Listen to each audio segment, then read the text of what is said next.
Kicking off this list in 5th place, we have the possibility of proof of alien life. In 1998, news reports emerged that strange, elongated, distinctly alien-looking skulls had been found during a restoration of the Vatican Library, with many suggesting that the Vatican secret archives must be hiding evidence of extraterrestrials. Perhaps an understanding between the Vatican and extraterrestrials is too far out there, too convenient to contemplate. Except the Vatican itself does not run from ties to aliens. Consider the words of Cardinal Conrado Balducci, a high-ranking Vatican official since the 1960s and close friend to many popes, who in 1998 instructed followers to remember a paragraph of the New Testament where St. Paul refers to Christ as King of the universe, not only as King of the world. That means that all beings in the universe, including aliens, are reconcilable with God. Heck, the current pope has said he would baptize an alien, so I guess that's progress for the church? You tell me. In 4th place, we have Conscience Court. Yep, the Vatican has a secret court for sins based on conscience. Not proof, not evidence, but absolution from conscience. Bishops who handle such hearings are the Apostolic Penitentiary, also known as the Tribunal of Conscience. Created by Pope Alexander in 1179, it was a secret to the public until 2009. Wow, a secret they kept from the general public? Consider me less than surprised. The sins judged in this court vary from spitting out the desecration of a communion wafer to priests breaking their vows of celibacy. Spitting out communion's a sin?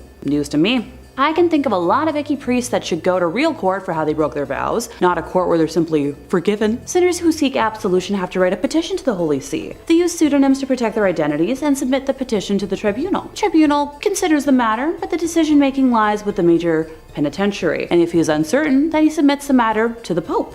Until about the 18th century, heinous crimes such as ending lives and fornication against will were judged by the tribunal. Sure, let's give Father whatever his name is a slap on the wrist so he can have a clear conscience about breaking serious laws and go back to his biggest concern about having a perfect life after passing.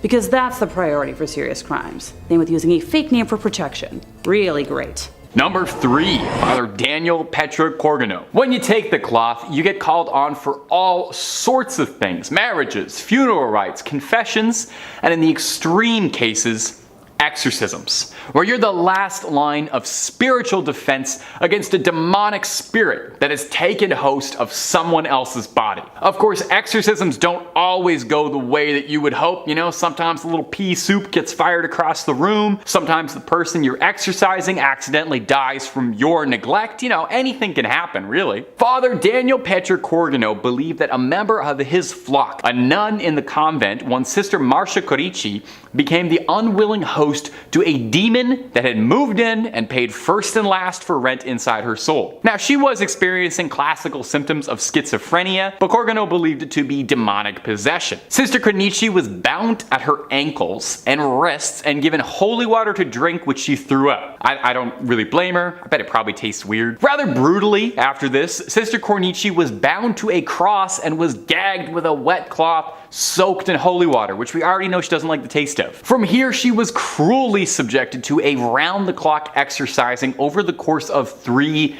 days. I cannot even imagine how mentally and physically taxing that was. Now, she wasn't fed during this time, nor were any of her medical needs tended to. And I don't know how much you know about like medical stuff or the human body, but you need food to live. Sister Corici would unsurprisingly pass away from complications suffered during the exorcism, leaving this earth a free soul, if for nothing else. Now, Father Corgano would undergo investigation for his involvement in Cornici's death. He insisted that he was simply following God's plan and that he was trying to cure her the way God intended, and her death was an unfortunate accident and not his intention. Well, sure, you didn't kill her, but you did tie her to a cross and not feed her for 3 days, so you definitely helped. I don't know how to tell you. In the end, though, Sister Cornici's death was officially ruled to be caused by an overdose of adrenaline injections when she was taken into the hospital. Ah, okay, well that clears it up then.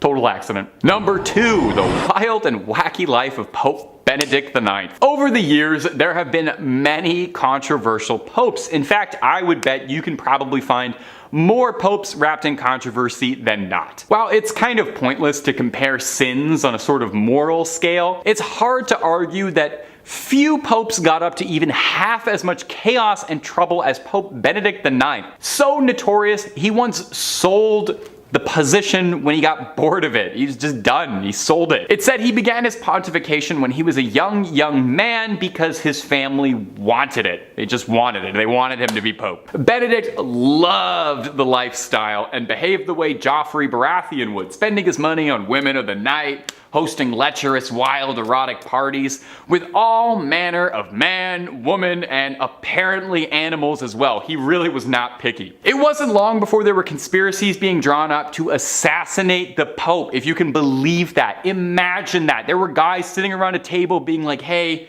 we gotta do something about the Pope. I think we have to assassinate him. Possibly in a case of divine intervention, his enemies on a feast day snuck into St. Peter's Basilica, carrying rope ready to strangle Benedict, but a solar eclipse of the sun scared the assassins so badly they called the whole plan off. And fair. If I was planning to dispose of the Pope and then like 5 minutes beforehand I saw the sun get blackened out, I would assume God was gonna strike me down then and there. Failed coups notwithstanding, Pope Benedict's reputation did not improve much. He was attacked by an angry mob in 1045, forced to flee, and replaced by another pope, one Sylvester III. 2 months later though, Benedict would return to reclaim the title. And then 2 months again, he decided that honestly he wasn't really vibing with this pope business anymore, what with the constant bombardment and attempts on his life, and sold it to his godfather for what amounted to nearly 30 million American dollars.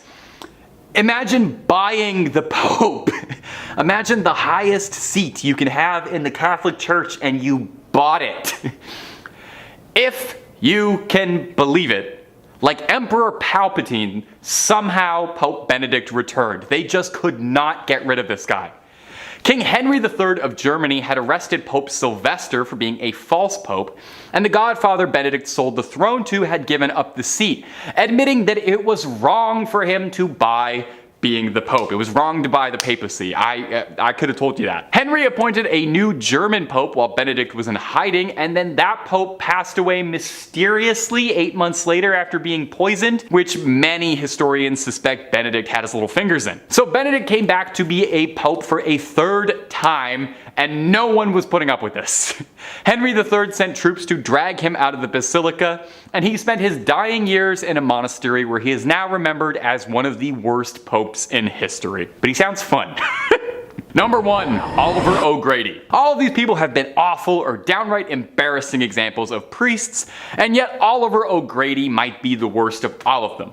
YouTube content guidelines really does not like for us to be discussing the kind of crimes that he committed, but I will say this.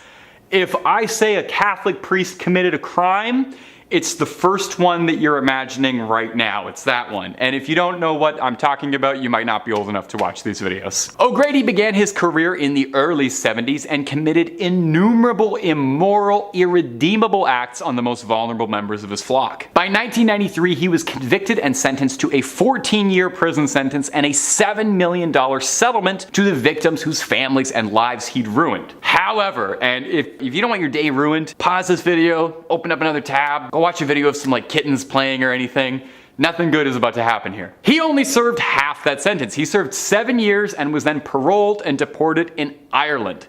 In 2005, a video deposition had O'Grady confessing to having had 25 victims. In 2006, a documentary made about Oliver O'Grady called Deliver Us from Evil focused on his crimes, but more importantly, how the Catholic Church pulled a nice big white rug over the horrific crimes he committed to protect their clergy. The documentary outlines how O'Grady preyed on his victims, how he committed his crimes, and how the church was very well aware of everything he was doing and swept it under the rug. In 2019, O'Grady was arrested again. Oh, I can't believe it. He seemed like such a good guy. This time for owning deeply illegal lewd content. O'Grady would find himself in jail again in 2020, sentenced to 22 months, which seems kind of like a slap on the wrist given the history, but what do I know? Generally, I think if they make documentaries about the crimes that you've committed, that should impact the sentence slightly. But again, I'm not a lawyer. I'm just a YouTube host, and I'm just Tay. Number 5, St. Clair's fingernails and her hair. Now, some people say that fingernails and hair continue to grow after the body passes away. This is commonly repeated, but actually not true, because rather it's the skin around the fingernails retracting that gives the illusion that the fingernails are still growing. I thought I would just toss in a totally unrelated fun fact you can use at a party. These fingernails aren't growing at all, because they're not attached to anybody, and they're kept in a glass box alongside some of St. Clair's wonderful curls, like the world's worst and possibly stinkiest time capsule. Now, St. Clair was often overshadowed by her more famous mentor, Francis of Assisi, but St. Clair was her own woman, accomplished in her own right.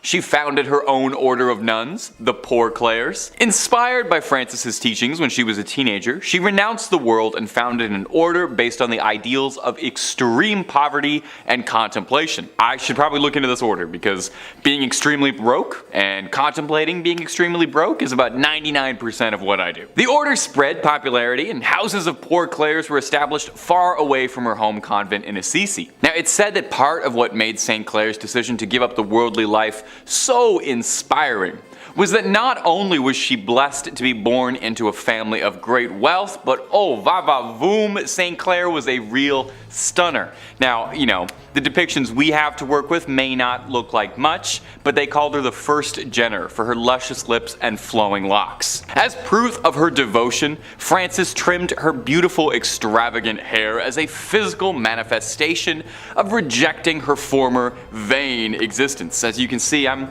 not quite there yet. I'm still quite happy with my vain, disgusting hair. Now, someone down the line managed to get a hold of St. Clair's hair and fingernails. Maybe they were just sweeping the barber room floor. These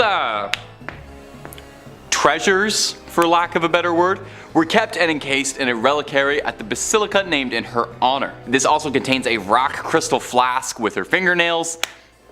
Really not sure why anyone felt they needed to keep that. I'm not sure how holy these are, but hey, I'm not a saint or a bishop or a pope or any of that stuff. I'm just a YouTuber and I'm barely that even. But if you want to hear more of me narrating some of these strange and peculiar parts of the big globe we share, Top 5 Scary is the place to be. We got a little something for everyone. So make sure you click on through, like this video, subscribe, and hit that little bell, and we can keep on bringing you screams every single day, twice a day, and then some. But do that at the end of this video, okay? We got way more weird Catholic relics coming up for you. Number 4, papal hearts. You know, they say some people wear their hearts on their sleeves, and some people collect 22 hearts in marble urns inside a beautiful reliquary. We all have our hobbies. We all collect things. Just make sure those hearts are still in their original packaging, otherwise, you know, they're totally worthless. Well, these aren't just regular old hearts. These are the hearts of 22 former popes. Obviously they're former popes if their hearts are, obviously. At the Church of Santi Vincenzo e Anastasio a Trivia. Oof, that's a mouthful, we're not saying that again. You can find the sealed hearts of 22 popes in marble urns for all to appreciate. The popes are listed to the left of the altar, with the oldest coming in all the way from the 15th century with Sixtus V to the fresh and still beating heart of Leo XIII in 1903. Now, this custom of separating a pope's organs from the corpse sounds a bit strange, or a bit Egyptian, like they might mummify them. And then this process was called praecordia, and was done to prevent decay while funeral arrangements were made, and just to test a little bit if they were worried the Pope was going to reanimate. The tradition started up in the 14th century when it was established that when a Pope passed away, they would be mourned for 9 days. 9 days, with suffrage massages being said each day. They borrowed this little schedule from the Byzantines, who observed deaths of their emperors in a very similar manner. Really taken a while off. They took a whole pay period to mourn the loss, and then you dry those tears right up, get back to work. Now, this was all the rage for popes of yesteryear, very trendy, very in fashion. But Pope Pius X in 1914 had a change of heart when he expressly forbade it in his burial and will. He said, "Don't do any of that weird stuff to me." Those were his exact words, if you can believe it. Now, since then, his successors have all agreed and have all done the same. But who's to say? I feel this could be coming back in fashion. Pope Francis, how you feeling? You gotta listen to your heart on this one. In third place, time to talk about exorcisms. While I'm sure someone out there is chuckling, exorcisms are nothing to be taken lightly. They're a religious or a spiritual practice of evicting demons, jinns, or other malevolent spiritual entities from a person or an area that is believed to be possessed. It varies a bit from religion to religion, so bear with me while I specify how it works in the Catholic Church. In Catholicism, exorcisms are performed in the name of Jesus Christ. There's a distinction between major exorcisms and minor exorcisms. Minor exorcisms are included in some blessings in which priests create sacramentals such as blessed salt. A related practice is deliverance ministry. Now, the distinction between deliverance ministry and exorcism is that exorcism is conducted by priests who are given special permission from the Catholic Church, while deliverance ministry is prayer for people who are distressed and wish to heal emotional wounds, including those purposefully caused by evil spirits. The Catholic rite for a formal exorcism, called a major exorcism, is given in Section 11 of Ritual Romanum. The ritual lists guidelines for conducting an exorcism and for determining when a formal exorcism is required. Priests are instructed to carefully determine that the nature of the condition is not actually a psychological or physical illness before proceeding. Sure, I'd love to see their criteria. In Catholic practice, the person performing the exorcism, known as an exorcist, must be an ordained priest. The exorcist recites prayers according to the rubrics of the rite and makes use of religious materials such as icons, sacramentals, and holy relics. The exorcist revokes God, specifically the name of Jesus Christ, as well as saints of the Church Triumphant and the Archangel Michael, to intervene with the exorcism. According to Catholic understanding, several weekly exorcisms over many years are sometimes required to expel a deeply entrenched demon. St. Michael's prayer against Satan and the rebellious angels, attributed to Pope Leo, is considered the strongest prayer of the Catholic Church against cases of diabolical possession. The Holy Rosary also has an exorcistic and intercessory power. Cool, maybe I'll go get my rosary one of these days. Holy water is a common aid for exorcism. Its use belongs to the prayer to St. Michael. The chief exorcist of the Vatican, Father Gabriel Amorth, stated that he had performed tens of thousands of exorcisms over his 60+ years as a priest.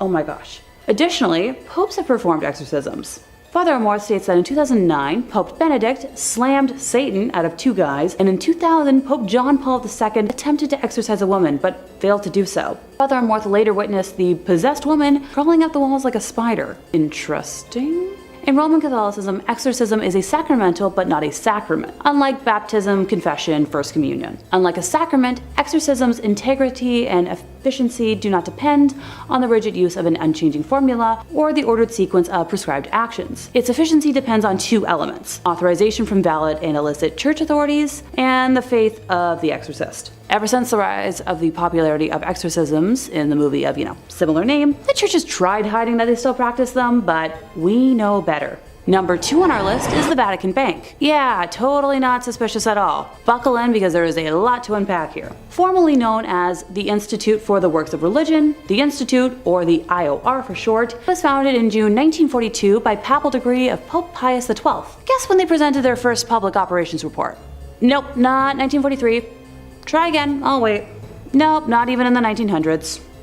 2013. Yeah, you heard me correctly. 70 freaking years later, they produced their first annual report. The thing that's supposed to be presented every year so no one does anything shady or illegal. Previous to this, all internal ledgers were destroyed every 10 years in accordance with their policy. So did they exist or not? The IOR's role is to safeguard and administer property intended for works of religion or charity. The bank accepts deposits only from top church officials and entities, and is run by a president but overseen by 5 cardinals who report directly to the Vatican and the Vatican Secretary of State. So they only report to themselves. For reference, all banks that operate in Canada have to report to the Minister of Finance. Former bank president Ettore Tedeschi and the Vatican Bank have been investigated on 2 separate occasions for money laundering. Yeah, nobody saw that coming. In March of 2012, JP Morgan Chase closed a Vatican account in Milan after the IOR was unable to respond to questionable money transfers. In 2010, Italian authorities seized $30 million from a Vatican account at Italy's Credito Artigiano Spa following allegations that the IOR violated anti-money laundering laws. Ettore and the bank were both denied wrongdoing, and no charges were ever filed. The money was released after IOR promised to pass measures to come into full compliance with international standards on money laundering and terrorism financing.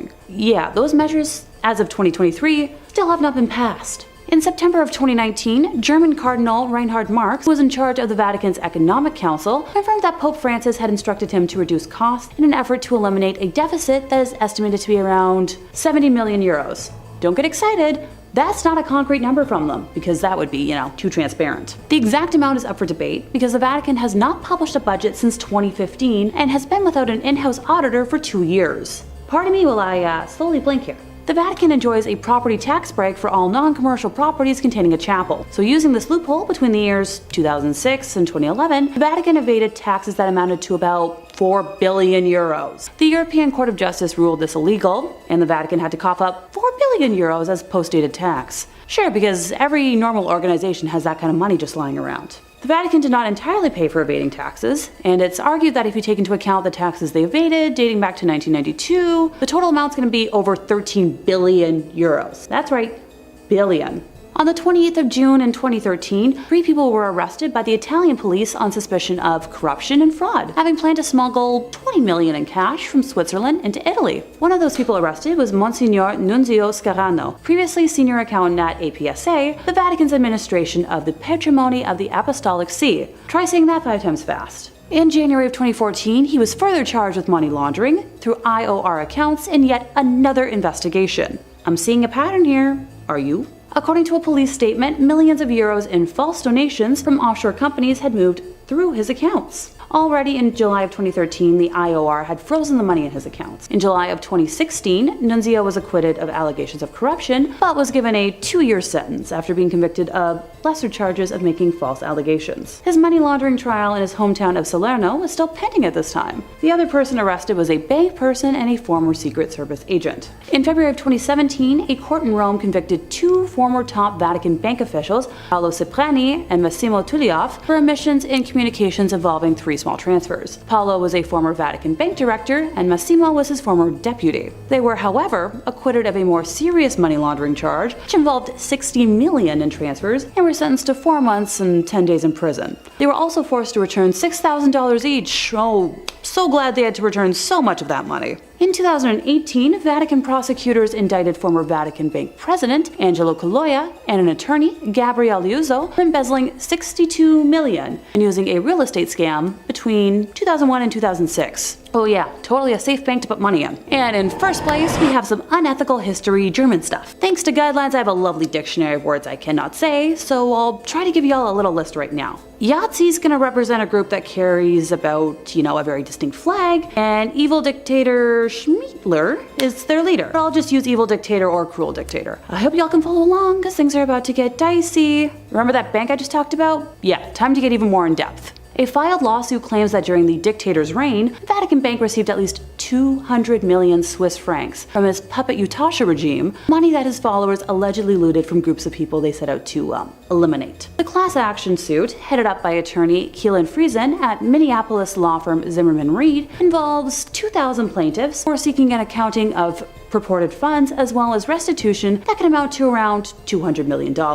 The claim also names, unidentified Swiss, Austrian, Argentine, Spanish, Italian, Portuguese, and German banking institutions, where plaintiffs' lawyers say some of the plunder may have been routed to help the war criminals escape to Argentina. The suit relies on once classified documents from various countries that have been made public in recent years, as well as a 1998 U.S. government report issued by Commerce Undersecretary Stuart Eizenstat. Some of the report's most damning evidence appears in a 1946 intelligence memo from a U.S. Treasury agent named Emerson Bigelow, who states that the Swiss francs were held in, you guessed it, the Vatican for safekeeping. The Vatican has constantly denied allegations of receiving Yahtzee gold and said in its internal review that they showed no trace of such funds. Sure, I'm totally gonna trust the internal review from a bank that destroyed their records for 70 years before going public. One of the reasons the Vatican has been criticized is that it refuses to open its archives as others have done. A key figure in helping the Utashi was Krunoslav Draganovic, a Croatian priest who was head of the College of San Girolamo in Rome. Men from Croatia who wanted to become priests lived at San Girolamo while studying for ordination. After World War II, the college served as a safe house for the Usashi underground. It is alleged that Draganovic had aided the military and civilian leaders who had been in power in Croatia and committed war crimes. His assistance consisted in obtaining false documents and safe passage out of Italy. People write that there are allegations that he used his Vatican Bank connections to launder gold stolen by, you guessed it, and that he was paid for his cooperation. He admitted in a 1945 that he had personally moved 40 kilos of Utashi gold to Rome, concealed in 2 packing cases. A request made under the Freedom of Information Act resulted in the 1997 release of Bigelow's report. Criminal conduct described in the report led to the institution of a 1999 lawsuit against the Vatican Bank Criminal conduct described in the report led to the institution of a 1999 lawsuit against the Vatican Bank filed by survivors and descendants. The lawsuit was dismissed in 2009 under terms of the Sovereign Immunities Act. Although the legal case no longer stands, moral questions surrounding the plunder remain.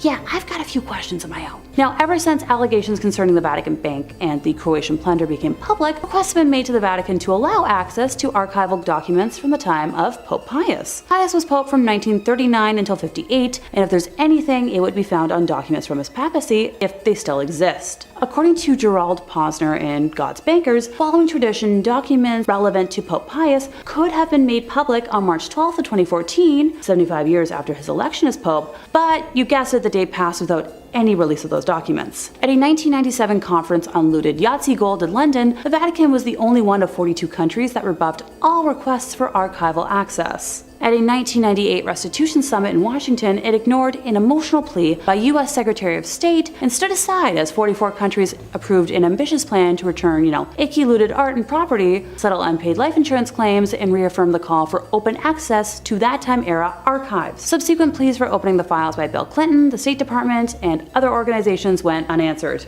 Enthusiasm over a 1999 Vatican announcement to allow Jewish historians into the wartime archives was short-lived. Access was limited to 5,000 documents that had been selected and published years earlier by 4 hand-picked academics. Number 5, a time machine. Among the many conspiracies about what goods are hidden inside the Vatican's secret archives, one of the more popular and reoccurring ones is that the Vatican has access to wondrous technology hidden away from the rest of the world, from ancient civilizations, stuff like that. One leading theory is that among these devices is something called the chronovisor, an alleged time machine of sorts that allows the user to peer inside and see whatever time period in history or forwards they desire, like a little time camera.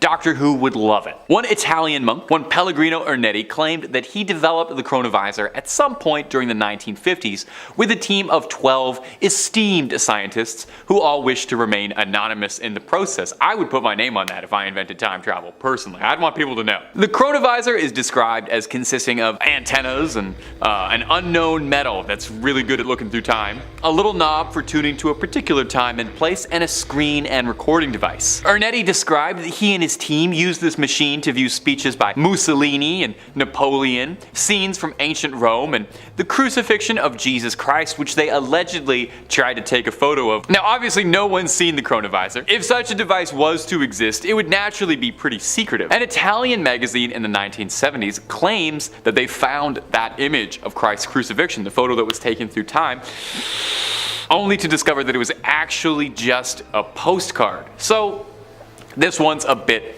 up in the air. Let me know if you think this is real, but also, you know what? Let me know what time period you would want to take a picture of, if you could see that up close. And if you're looking for way more scary content, my friends, you already know Top 5 Scary is the place to be. We've got everything scary under the sun. Cryptids, conspiracies, true crime, fake crime, aliens, UFOs, just about anything freaky you can think of. So click on through, subscribe, stay scared, and don't miss a single thing.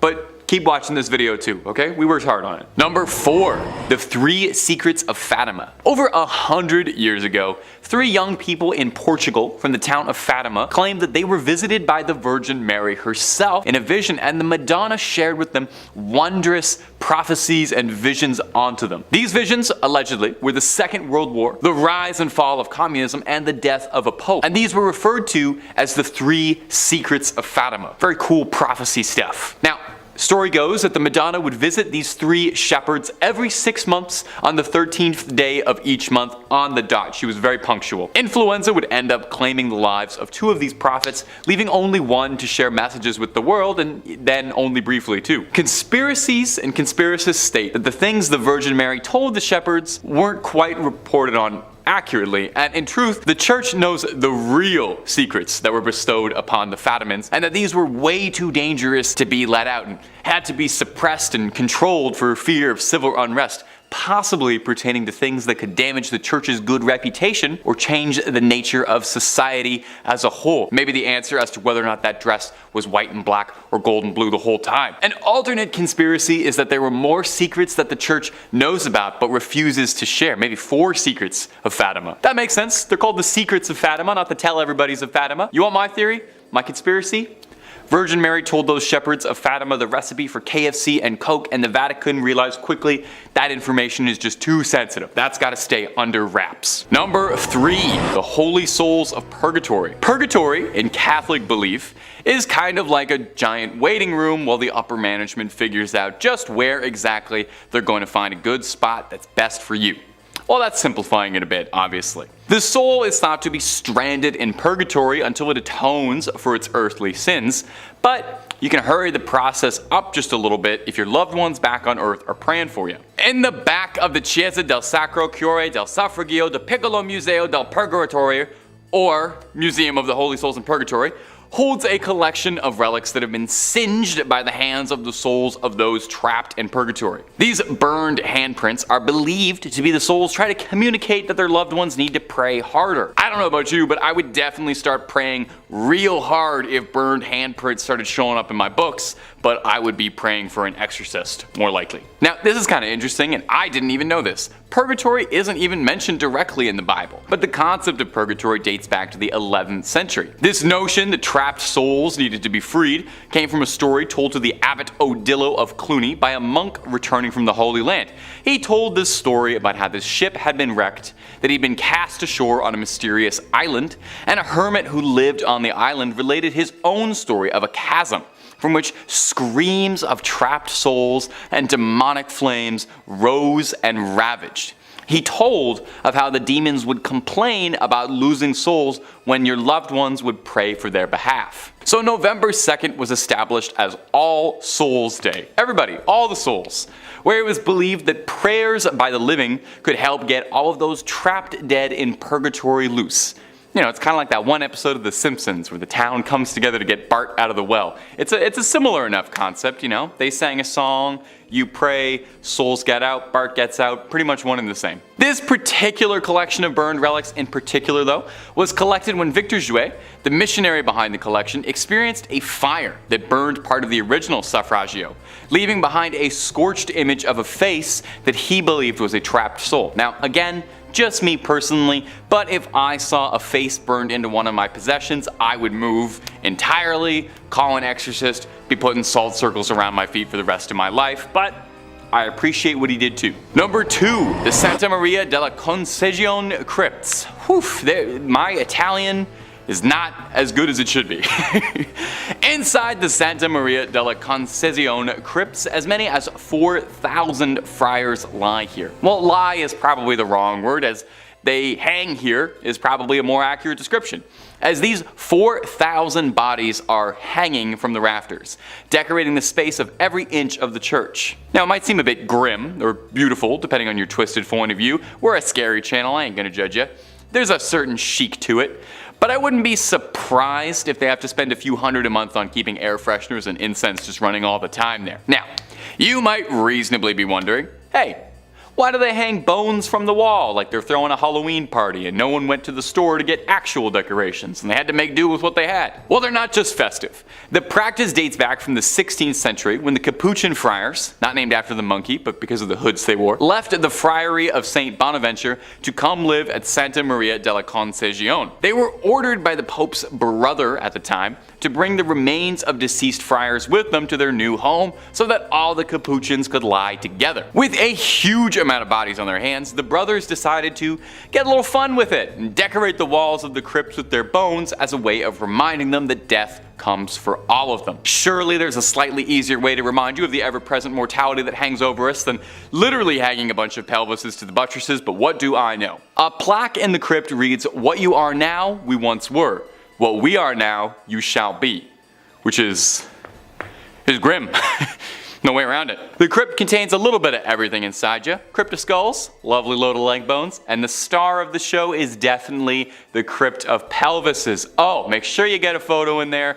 make sure you grab a fridge magnet from the Pelvis Room gift shop. And number 1, St. John the Baptist's many heads. They say 2 heads are better than 1, which might be proof of what a great man St. John the Baptist is, because no one can seem to agree how many heads the guy actually had. The saint's head was supposedly brought back from Constantinople in 1206 by the crusader Wallen de Satan, but it seems this happened more than a few times, since 3 different shrines across the globe all claim to have the original head of St. John the Baptist, and no one's able to clear this up anytime soon. St. John was a forerunner of Jesus Christ, and the New Testament says that John was beheaded by Herod around 28 CE as a punishment for criticizing his recent divorce. Yeesh. Paintings of the beheading depicted on a silver platter, which is a nice way to get a severed head, I think. I don't know if I ever want a head delivered to me, but if I had to, I would want it on a silver platter. According to the legend, there really was a silver platter his head was delivered on that made its way to Constantinople or Istanbul, but was sold by the Crusaders in order to pay for his travels back. John's head was on display in the Amiens Cathedral up until the French Revolution, where they confiscated all church treasures, and it would eventually return home in 1816, then going all the way back to Rome from Greek monks who brought it to a shrine decorated with beautiful stained glass, one panel depicting the head on a silver platter. You think you wouldn't want to remember that? Well, here's where the trouble comes in. A German museum in Munich also takes great pride in having St. John's head. The Munich Residence Museum contains a bunch of other holy relics, but their most prized is the alleged St. John's head, although no one really knows how it got there. This skull is wrapped in cloth and heavily interred with gems. Now 2 would be impressive, but St. John's got a crowd worth of heads because he's got 3. His last head can be found in Damascus, Syria in the Umayyad Mosque, one of the oldest and largest mosques in the world. This relic, also not exposed, wrapped in a cloth, and is currently located in a shrine dedicated to the saint. So will the real John the Baptist please stand up?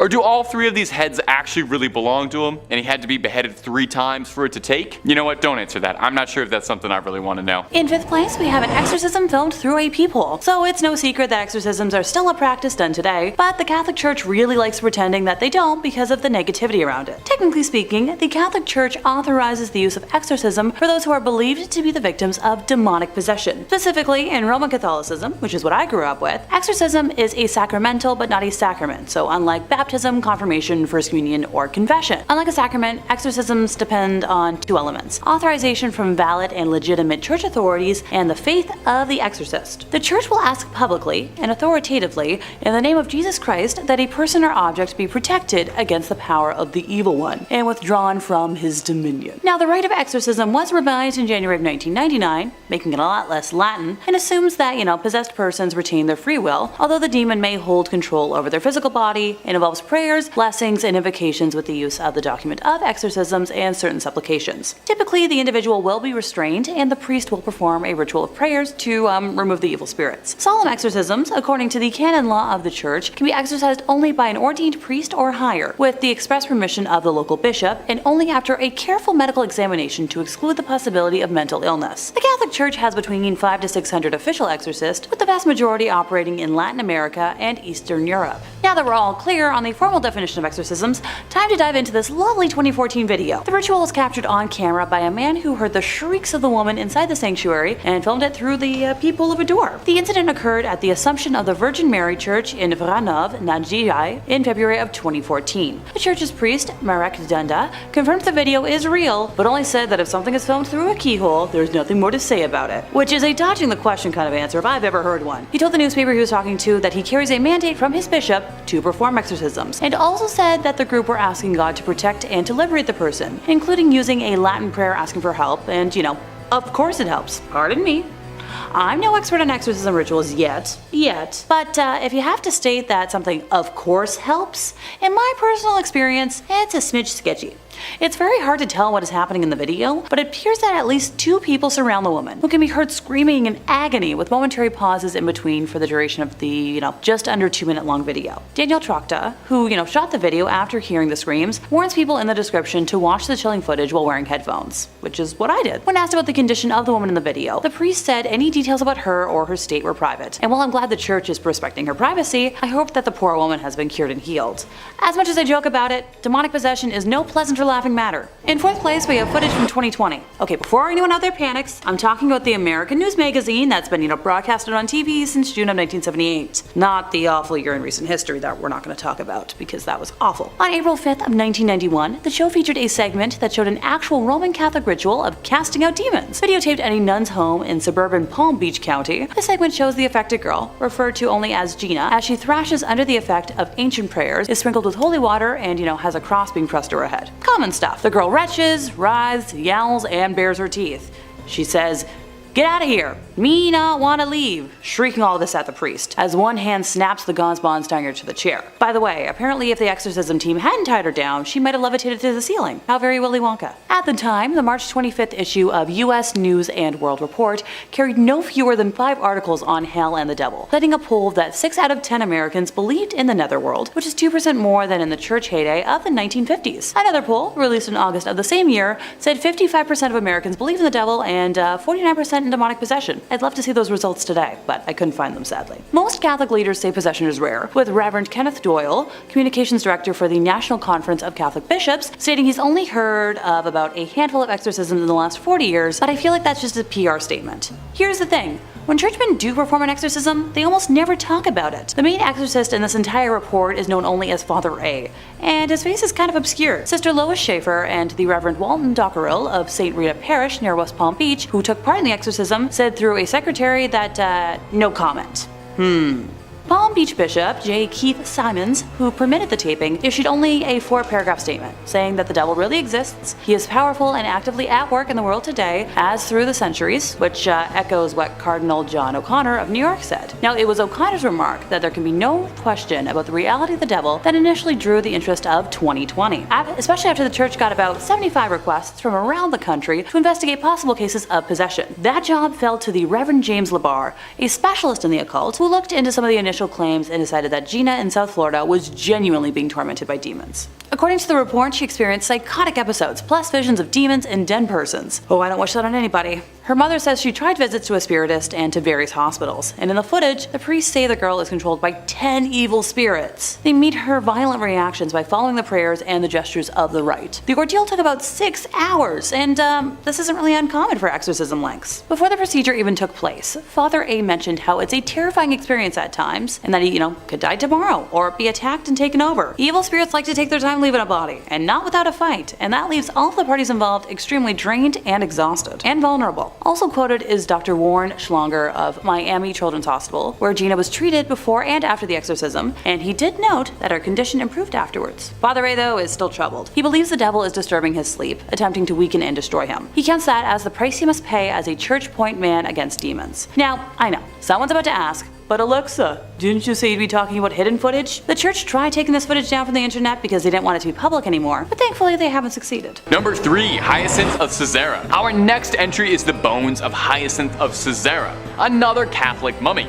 I'm starting to think there's more Catholic mummies than there were Egyptian ones. Incredibly ornate and gorgeous, the bones of Hyacinth look like something out of one of the Indiana Jones sequels, rather than like a real thing you can go and see, but I promise you they are totally extant. On the grounds of the Fürstenfeld Abbey reside the relics of 2 saints. Now, these aren't just like a toenail or a tongue, and more on that later, but these are full-on science class skeletons dressed to the 9 in gold and jewels, encrusted in more diamonds and rubies than you could imagine. They are probably worth more than your and my apartments combined. Old Hyacinth, Pisces, as he liked to be called by his friends, was an obscure martyr from the early days of Christianity, slain by the Romans for his faith. We know precious little about him today, but we know that his name appears in a list of martyrs from the 4th century, which suggests that he used to be pretty important, and he was popular enough to write his name down on a list, much like what I'm doing right now. Look at how history repeats itself like that. Isn't that fascinating? Now, Hyacinth's skeleton showed up at the Church of the Assumption in, I'm going to excuse the pronunciation here, Fürstenfeldbruck near Munich at an unknown date. Did somebody just dropped him off? Somebody just dumped a bag of bones on the front step like he's a baby you're giving up for adoption at the fire station? No more questions. The church was sacked by the Swedish army in the 17th century, and when it was rebuilt, they really went all out with the decor, going over the top a little baroque, including a skeleton decked out in bling, looking like he is about to take over the skeleton rap scene. So that's Hyacinth, largely not remembered in life for any particular reason beyond being slain for his religion, and remembered forever as a ludicrously swagged out skeleton. We can all only hope for similar legacies as dear sweet Hyacinth. Number 2, the tongue of Saint Padilla. Did you know your tongue is made up of 8 muscles? Maybe you didn't. Did you know that one of the most important relics to the Catholic Church is a dried up 8,000-year-old tongue that looks like beef jerky kept inside a golden helmet that looks like something out of a dark fantasy 80s movie? Well, now you do. And have you enjoyed how much of this list is mummified bodies in gold? Because I have. Saint Anthony was said to be a jewel case of the Bible, making a name for himself with his apparently extremely inspirational sermons that won the Catholic Church many new members. People would flock in just to hear what Saint Anthony was talking about. Apparently, he even got a bunch of ex-Christians to reform and rejoin the faith. He was apparently an incredibly accomplished public speaker, and I would say that he had a silver tongue, but we actually have proof of what color his tongue was because it's kept in a little glass jar. Saint Anthony would pass away in 1231 from edema, a horrible disease that causes a buildup and blockage of fluid in the body's tissues. Now, some 30 years later, in 1263, he was exhumed, and shocking the gravediggers who were doing it, while his body had rotted and decomposed, his legendary tongue was still intact, as incorruptible as it had been in life, allegedly still wet with saliva. I wonder if he could still taste. Seeing it was a miracle, the gravediggers took his tongue alongside the bottom half of his jaw, and they are both displayed in the Basilica of St. Anthony of Padua in elaborate gold reliquaries. But honestly, it looks like something straight out of Warhammer 40k. Does no one think this is as odd as I do? Maybe I'm an outsider. I didn't grow up terribly Catholic, so I don't really know these imagery. I know the story behind it isn't terribly scary, but the image of this tongue and jaw inside a little glass helmet wrapped in gold looks like something I would ask an AI to make if I typed in nightmare. A tongue shouldn't look like that. And I feel like a jaw shouldn't look like that either. Am I alone in this? Am I weird for thinking this is weird? You let me know down below in the comments if maybe I just lack context on all of this. And number 1, Camillus de Lellis' heart. Camillus de Lellis was a man with a big heart, full of love, never ending in generosity. We know just how big his heart is because it is kept in a glass jar and it is salted to preserve its legacy. Whoa. Camillus started out pretty humble, born in 16th century Naples. He would later become a soldier until a brutal gambling problem would end up overtaking his life, leaving him in rags driving a donkey cart, but he knew that a far better life was out there. Eventually, he was urged by a friar to explore the lighter side of his soul, and eventually someone was able to pierce his heart both figuratively and later literally, and persuaded him into seeking divine retribution. Camillus would devote his life to providing for the ailing, but tragically, and perhaps unsurprisingly if you spent all your time around sick people before modern medicine, a lifetime of caring for the sick led to him also becoming gravely ill, soaking up a litany of ailments, including a sore in his leg for 46 years, a rupture for 38 years, 2 callous sores in the sole of a foot, violent nephritic colics, intense kidney pain, and for a long time a loss of appetite. Now, all of these things, working in tandem, would eventually claim Camillus, a man who gave his life to healing the sick. So post-mortem, he was canonized and thought of as the patron saint of the sick. And what better way, I ask, to venerate a man famous for his ever-giving heart than to cut his heart out like he was in the Temple of Doom and start salting his heart like it was beef jerky. You can go to St. Mary Magdalene's Church in Rome to go see if his heart, put a stethoscope up to it, check if it's still beating, but it's pretty dried up and tucked away behind glass where you can go and pay your respects and see if it has any life left to bestow and maybe if it'll help you out with an illness at all. Number 5, St. Catherine's head. Coming up first on our list of strange artifacts that the Catholic Church has hidden away is the severed, mummified head of the revered St. Catherine of Siena. You wouldn't really expect there to be a severed head kept out on display, but it is an important head, I've come to understand. When she was young, St. Catherine had a vision of Jesus on a throne surrounded by saints. Afterwards, she devoted her life to Catholicism and she gave herself to the nunnery, cut her hair, scalded herself, and took a vow of celibacy. At 28, Catherine was said to have received the stigmata when 5 red rays shot out of the crucifix crucifix she was praying to and pierced her hands, her feet, and her heart. But these were far from the only miracles attributed to the lovely St. Catherine, however. She was said to be seen levitating once during prayer, and even once a priest said he saw a Holy Communion fly from his hand directly into her mouth. Now, I will be honest, that does make her sound a bit like a saintly golden retriever, but okay. Catherine would pass at the young age of 33 and would be canonized a century later. If you don't know, that's a fancy word for being made into a saint post-mortem. While she passed in Rome, there was some disagreement as to where the young saint should be laid to rest eternally. Her hometown of Siena quite wanted her body back. Her spiritual leader, Raymond of Capua, knew he wouldn't really be able to smuggle her entire body past guards in Rome, so he elected to just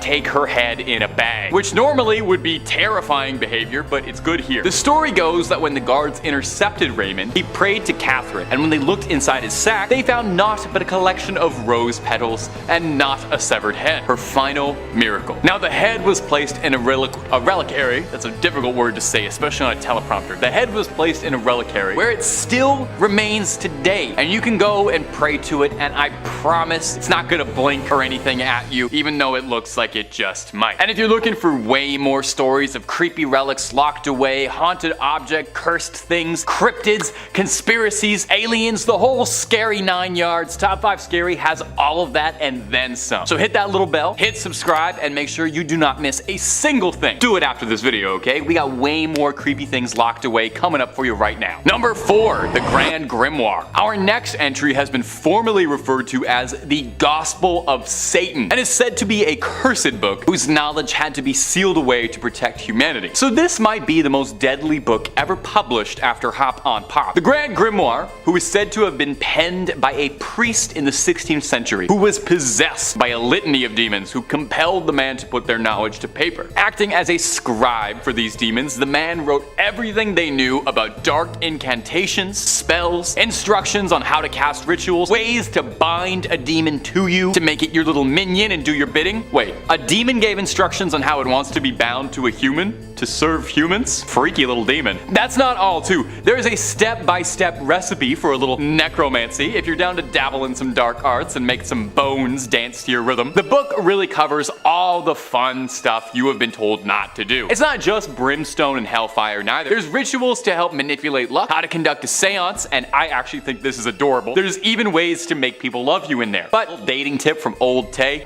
if you need a demon's help to make them like you, it might not be the strongest relationship. So just a heads up. Now, if all of this is sounding super appealing, and I don't blame you, I played a necromancer in Skyrim, I want to make the bones raise, just know that this book is considered high treason. Even so much as cracking the spine is considered equivalent to selling your soul. So, you know, maybe hold off on that Amazon order for a bit. Also, I'm pretty sure the copy they're selling on Amazon is not the original, because due to the book's cursed reputation, the original copy is said to be locked away in the Vatican's secret archives, and I'm sorry, but no matter how many times you ask, they're not gonna let you look at it, even if you swear you're just taking a little peek just to look at the illustrations and maybe the dedications. They're gonna keep it locked up. I know. Number 3, proof of aliens. Well, we already talked a little bit about some of the incredible technology that could be inside this archive, and it's thought that the Vatican has all sorts of incredible information hidden away in its vaults that humanity, we're just not ready to know about. We're not grown up enough. One of the other leading ones is that theorists speculate that inside those secret archives is indisputable hard evidence of extraterrestrial life, that they're harboring alien skulls and remnants of amazing technology, I guess on borrow from Area 51's collection it's traveling. So the story goes that in the late 1960s, during renovations of the Vatican's archives, excavators uncovered alien skulls beneath the Vatican archives, and somewhere the predator is so upset that he lost those. Is it possible that they worried that if proof of extraterrestrial life got out into the wild, it would discredit belief out there? It wouldn't be the first time. You know, Galileo was famously locked up for his wild beliefs about the celestial bodies that would turn out to be fairly true. So would aliens be any different, really a different story? A Russian engineer named Genrikh Marvikich Ludwig was an esteemed scholar who in the 1920s was invited to the secret archives to study. A very prestigious position offered to like less than 1,000 scholars a year. According to him, while there, he uncovered documentations that discussed the influence of aliens on civilizations like the Egyptians, the Mayans, the Mesopotamians. Ludwig found records of use of atomic weaponry predating the Manhattan Project, suggesting that this hyper-advanced technology had been in use for years, and humanity's leaps and progress were all reverse engineered from our visitors. Maybe the pyramids really were aliens. Would certainly be something if that ever came out. I hope in our lifetime, I hope we get to see some aliens, and I hope we get to see an alien elected pope someday. Personally. Number 2, proof Jesus never existed. Or did. Now, among the things that you would think the Vatican would really want to keep hidden and on the DL would be proof that the Lord and Savior did not exist. This is another popular conspiracy theory emanating about the Vatican, that one of the things they're trying to cover up is some alleged document that insists Jesus as we know him wasn't quite real or wasn't as reported accurately. That would make sense. If I was the Pope, that would be like the number one thing I would want to keep under wraps, right? That would probably destroy the church overnight if that ever came out. Now, on the inverse of this theory is a similar theory, totally different direction though, stating that the Vatican's secret archives contains indisputable proof that Jesus did exist, including correspondences between St. Paul and Emperor Nero, history's favorite bad boy, contemporary paintings and depictions of the man, which would be pretty groundbreaking. You'd wonder though, if they have that, why would they keep that secret? I would leak that one. Now, if you believe this conspiracy and you can carry on with it, it does get a little wild. One author, Michael Bagnet, claims that the correspondences inside the archives, they prove Jesus did exist, but here's a crazy twist.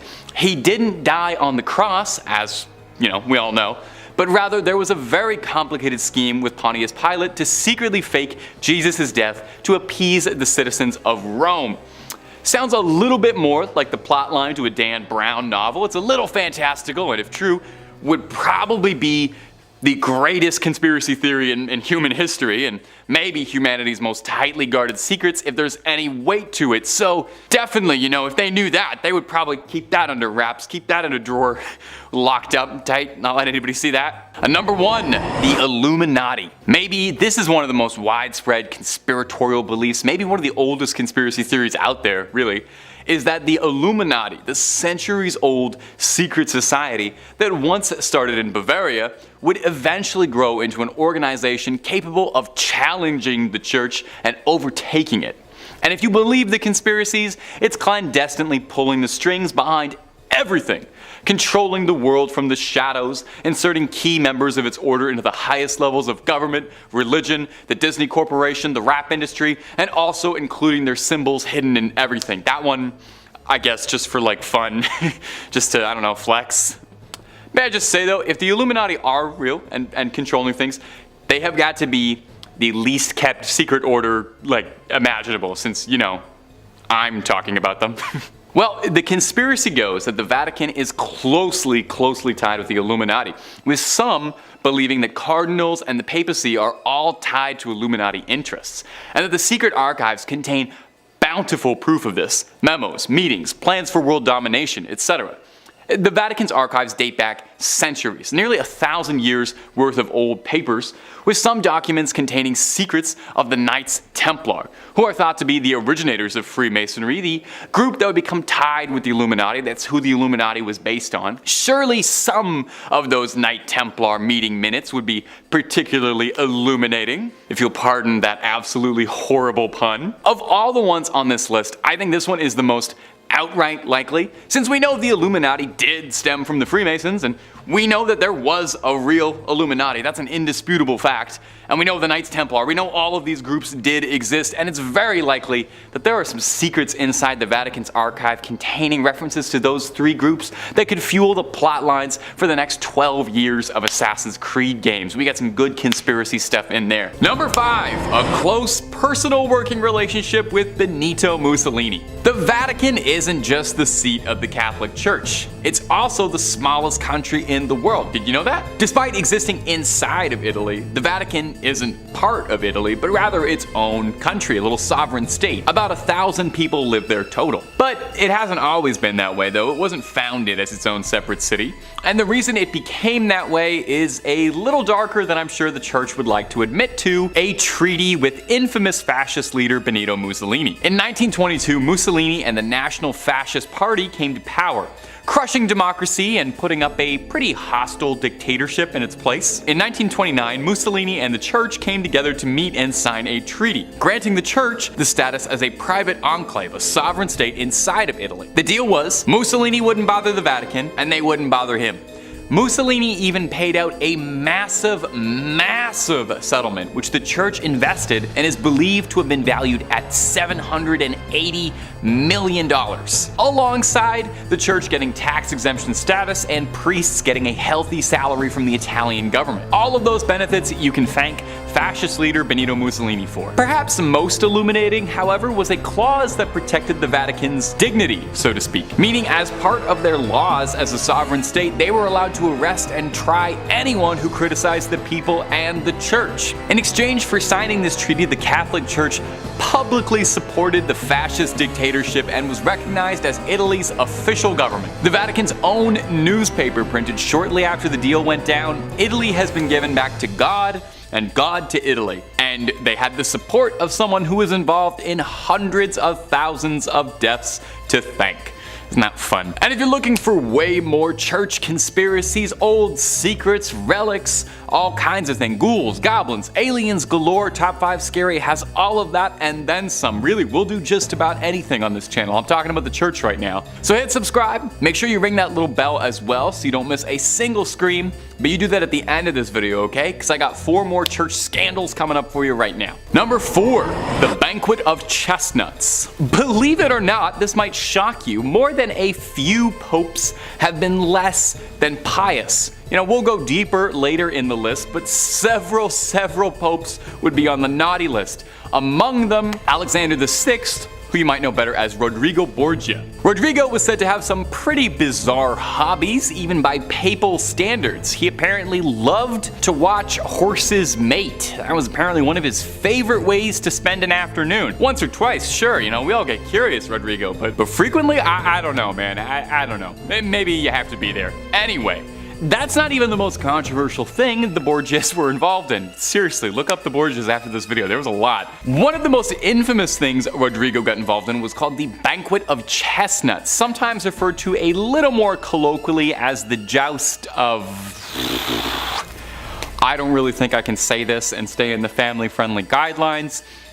The Joust of Women of the Night, if you know what I mean. Are you following? It's a word that they say in Game of Thrones a lot. And if you don't know what I'm talking about, maybe you're not old enough to be watching this channel. The joust that shall not be named wasn't quite a literal joust, although there was a great deal of thrusting and charging. Excuse me. Cesare Borgia, real-life Jaime Lannister and one-time Assassin's Creed Brotherhood villain, arranged a banquet in his chambers in the Vatican with 50 of the hardest-working courtesans of the time. They danced after dinner, then disrobed, and then the joust began. Rodrigo and his family gleefully threw chestnuts on the floor, forcing the women to grovel around their feet like swine. They offered prizes, clothes, jewelry, all sorts of baubles for the man who could fornicate with the most courtesans, that's pretty interesting. That's a pretty interesting event for the Pope to preside over. Think about the next time you're at an official church event in your community, like a bake sale or something. Just think about the other events the head of the Catholic Church and the voice that speaks to God was holding and participating in. In third place, we have the director of The Exorcist. Now, unlike the last two mentions, this footage is missing and locked up, never to be seen. The director of The Exorcist has mentioned in interviews that he was allowed to film a real exorcism at the Vatican, of all places. William Friedkin said he was taken aback at how close the ceremony was to the exorcism depicted in his 1973 film. He said that he doesn't think he will ever be the same after seeing this astonishing thing. Now, he says he intended to shoot The Exorcist as a horror film, but the more he learned it, the more it became a supernatural tale instead. So while the book this was all based on a 1949 case of an American teenager called Roland, Friedkin said the Catholic Archdiocese of Washington, D.C. asked him to change the gender so as to, not draw attention to the young man. But in reality, the director said that it was a young man of 14 and not a gal who was allegedly possessed. Now, the Vatican did not immediately respond to a request for comment, and still has not as of this day. The church asking someone to hide something and then not commenting on it. I'd say I'm shocked, but I made a promise to myself to never lie on here, and I'm not about to start doing that today. Friedkin said he believed the boy was genuinely possessed, convinced that there was no other explanation. He read the diaries of not only the priest involved in the exorcism, but the doctors, the nurses, and the patients at Alexian Brothers Hospital in St. Louis, where this original case was carried out. He's also stated that he's not Catholic, doesn't go to church, or belong to a church or a synagogue. Make of that what you will. In second place, we have the exorcism of a satanic queen. This tale in particular comes from Dr. Richard Gallagher, who is an Ivy League educated, board-certified psychiatrist, and who performed a mental health evaluation on our sad woman to make sure it wasn't, an instance of something that could be helped with modern medicine first and foremost. He described her as a middle-aged woman who wore flowing dark clothes and black eyeshadow, and while she was charming and engaging, she was also part of a satanic cult. This is where I swear I'm not part of a satanic cult, even though that visually fits my aesthetic. She called herself the queen of the cult, but Gallagher would refer to her as Julia, the pseudonym he gave her. The woman had approached her local priest and was convinced she was being attacked by a demon. The priest referred her to an exorcist who reached out to Gallagher for, a mental health evaluation. It was one of the first cases he took, and apparently it changed him. So he helped assemble an exorcism team that met Julia in the chapel of a house. He was adamant that objects would fly off shelves around her, and she somehow knew personal details about him, such as how his mother had died of ovarian cancer, and that the two cats in his house went berserk fighting each other the night before one of her sessions. She even found a way to reach him even when she wasn't with him. One night he was talking on the phone with Julia's priest when he says both men heard one of the demonic voices that came from Julia during her trances, even though she was nowhere near a phone and thousands of miles away. He and a team of exorcists paid her many visits, but eventually she called a halt to the sessions. She was too ambivalent and relished some of the abilities she displayed during her trances. About a year after she dropped out, Gallagher says that he heard Julia's voice on the phone again. This time though, she had called to tell him that she was passing of cancer, and he offered to try and help her with a team of priests while she was still physically able, but her response was vague, and sadly she passed before he was able to help further. Now, while Gallagher has taped all footage of his work, he's been forbidden by the church to release any of it. Ergo, sorry folks, I got nothing. In first place, we have Ed and Lorraine Warren exorcism footage. Me talking about Ed and Lorraine Warren? I know, a shocker. While the video is blurred on YouTube to protect the identity of the poor girl, I personally think it's up there as one of the most frightening things I've ever seen. At an hour and 20 minutes long, it depicts a Catholic bishop in Connecticut attempting to converse with a demonic entity that has possessed the body of an innocent young woman while her family restrains her. Ed and Lorraine were the ones to alert the church to the possession after meeting her during an audience chat session that was held at the conclusion of one of their public presentations. During portions of the exorcism, when prayer is done, you can hear the demon acting wildly, and it originally refuses to give its name, both of which are quite common in cases of demonic possession. Eventually we learn that there are 4 demons possessing our victim, with one of them identifying themselves as Robert, a name associated with the son of Satan. I'll let a snippet roll now, allowing you to hear the woman for yourself. This footage was unreleased until after the passing of Ed and Lorraine, and it's believed that they were told by the Catholic Church to specifically keep it under wraps, but their son-in-law doesn't have the same fear or respect for the church, depending on one's opinion. In 5th place, we have diamond proof of an SA scandal. Alrighty, can I get a show of hands? What's the first thing you think of when I say priest and scandal in the same sentence? Do those 2 words have the initials SA? I had a feeling. So those are words that this platform doesn't really like, so pardon me while I try to dodge them, and I apologize in advance for how comical I'm about to sound. This affair kicks off on June 22nd of 2023 when the Society of Jesus of Bolivia acknowledged that it had received from the Vatican a copy of the diary belonging to the late Alfonso Pedrejas, who was a priest accused of taking advantage of dozens of minors. He died of cancer in 2009, so he never faced repercussions for his actions in his lifetime. Primarily known as Father Pica, he was placed in boarding schools for impoverished youth, primarily in Cochabamba in the 1970s. So the diary was turned over to the prosecutors in that same city for that reason, and it was discovered that the late priest kept detailed accounts of the underage horrors he committed in Bolivia. So at one point, according to his diary, he told a colleague about the crimes, only to be advised not to mention it in future confessions. Yeah, the good old ignore it and it'll go away approach. The priest's nephew, Fernando Pendreas, discovered a printout of the diary in an attic and turned it over to a major newspaper. And in its pages, the priest wrote lines such as, "I hurt so many people, too many." The newspaper publishing excerpts from the diary prompted an outcry in Bolivia and an official Vatican response. Go figure. Pope Francis promised to ensure the full cooperation of the church to work alongside the government as it investigates the allegations. He also expressed sorrow over the ongoing revelations in the Catholic Church, calling them deplorable. Yeah, okay. And remind me again, what does full cooperation mean? Coming from an institution that covers up more than it discloses, pardon me if I take that with a pound of salt. Bolivian President Luis Arce has called on his country to strengthen controls to prevent foreign priests with, a history of sexual crimes from entering the country. Which, it's fine, and obviously I support that, and, great, but it's hard to find that out when the church is super skilled at covering things like that up. Priest Jordi Bortomeu, a sex crime investigator from the Vatican, arrived in Bolivia back in May to gather information about prevention efforts being undertaken within the church to stop these kinds of crimes. Well, that sums it up right there for me, folks. The church has its own sex crime investigator. It's such a problem that they have a specialist. And before someone feels like fighting me on this, specialty jobs like that only exist because there's a need and a problem. That's not the kind of job that just got created out of midair for kicks. The investigation into Pandrejas joins at least 12 other ongoing judicial probes into allegations of clergy sex crimes in Bolivia. So the Bolivian Episcopal Conference has said, one priest has already received a 10-year sentence for his crimes, while another priest, Milton Murillo, was sent to pretrial detention for 3 months in May. New testimony against Murillo emerged in the wake of the Pandrejas scandal as prosecutors called on survivors to step forward. Okie dokie. Time to move on before I start hissing like a tea kettle, and I swear by the end of today, I'm going to turn into a caricature with like a storm cloud over my head.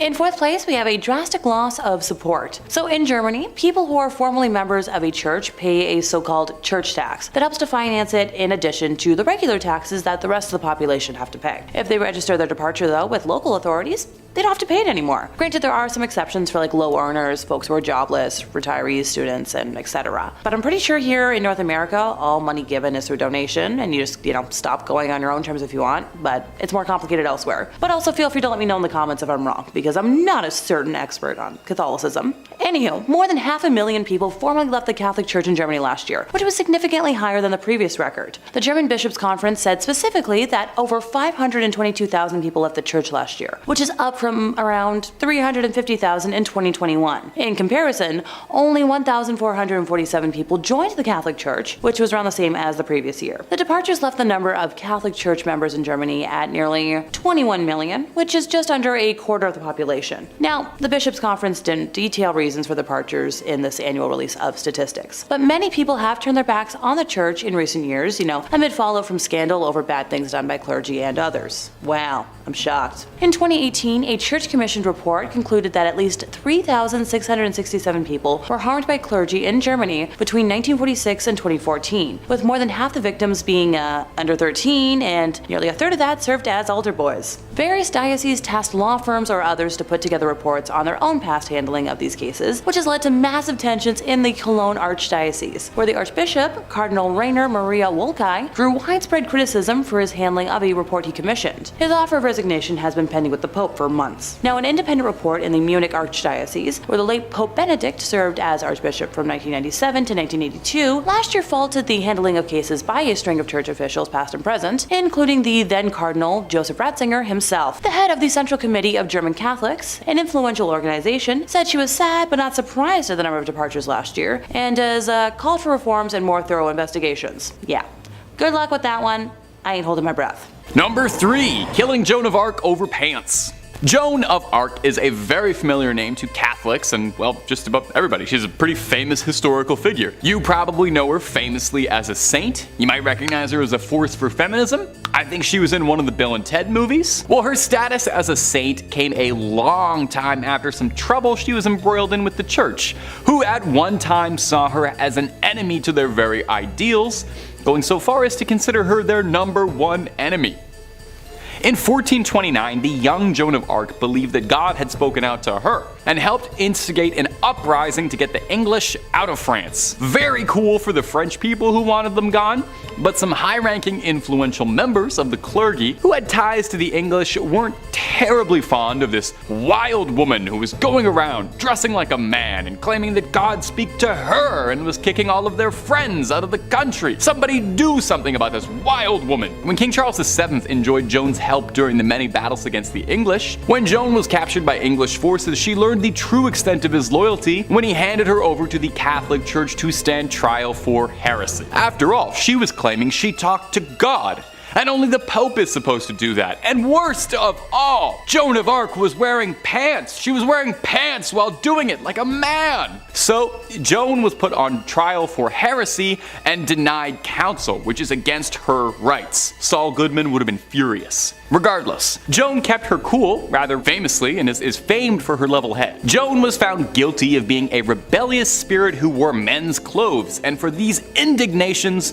was burned alive at the stake in front of a cheering crowd. In 1456, some 25 years after her horrific death, King Charles VII felt kind of bad about that whole ordeal, ordered an investigation, and made her a martyr. It wasn't until 1920 that she was officially canonized as a saint. Think of it like a heavenly apology. I'm sure the water's fine, I'm sure the air is cool, no bad blood between Joan and the Catholic Church. I bet she's having a great time. I'm sure she appreciated it. Number 2, buying redemption. Can man find redemption? Can the weight of our sins be undone? Can a person truly change his course? Can an evil man become good? These lofty questions have dominated the hearts of man for years, inspiring countless great works of art and philosophical conundrum. At religion's heart is the concept of salvation and redemption, so it might strike you as more than a little bit bizarre that at one point in time, the Catholic Church was selling absolution for a price tag. Now, before we get into that, we need to talk quickly about an indulgence.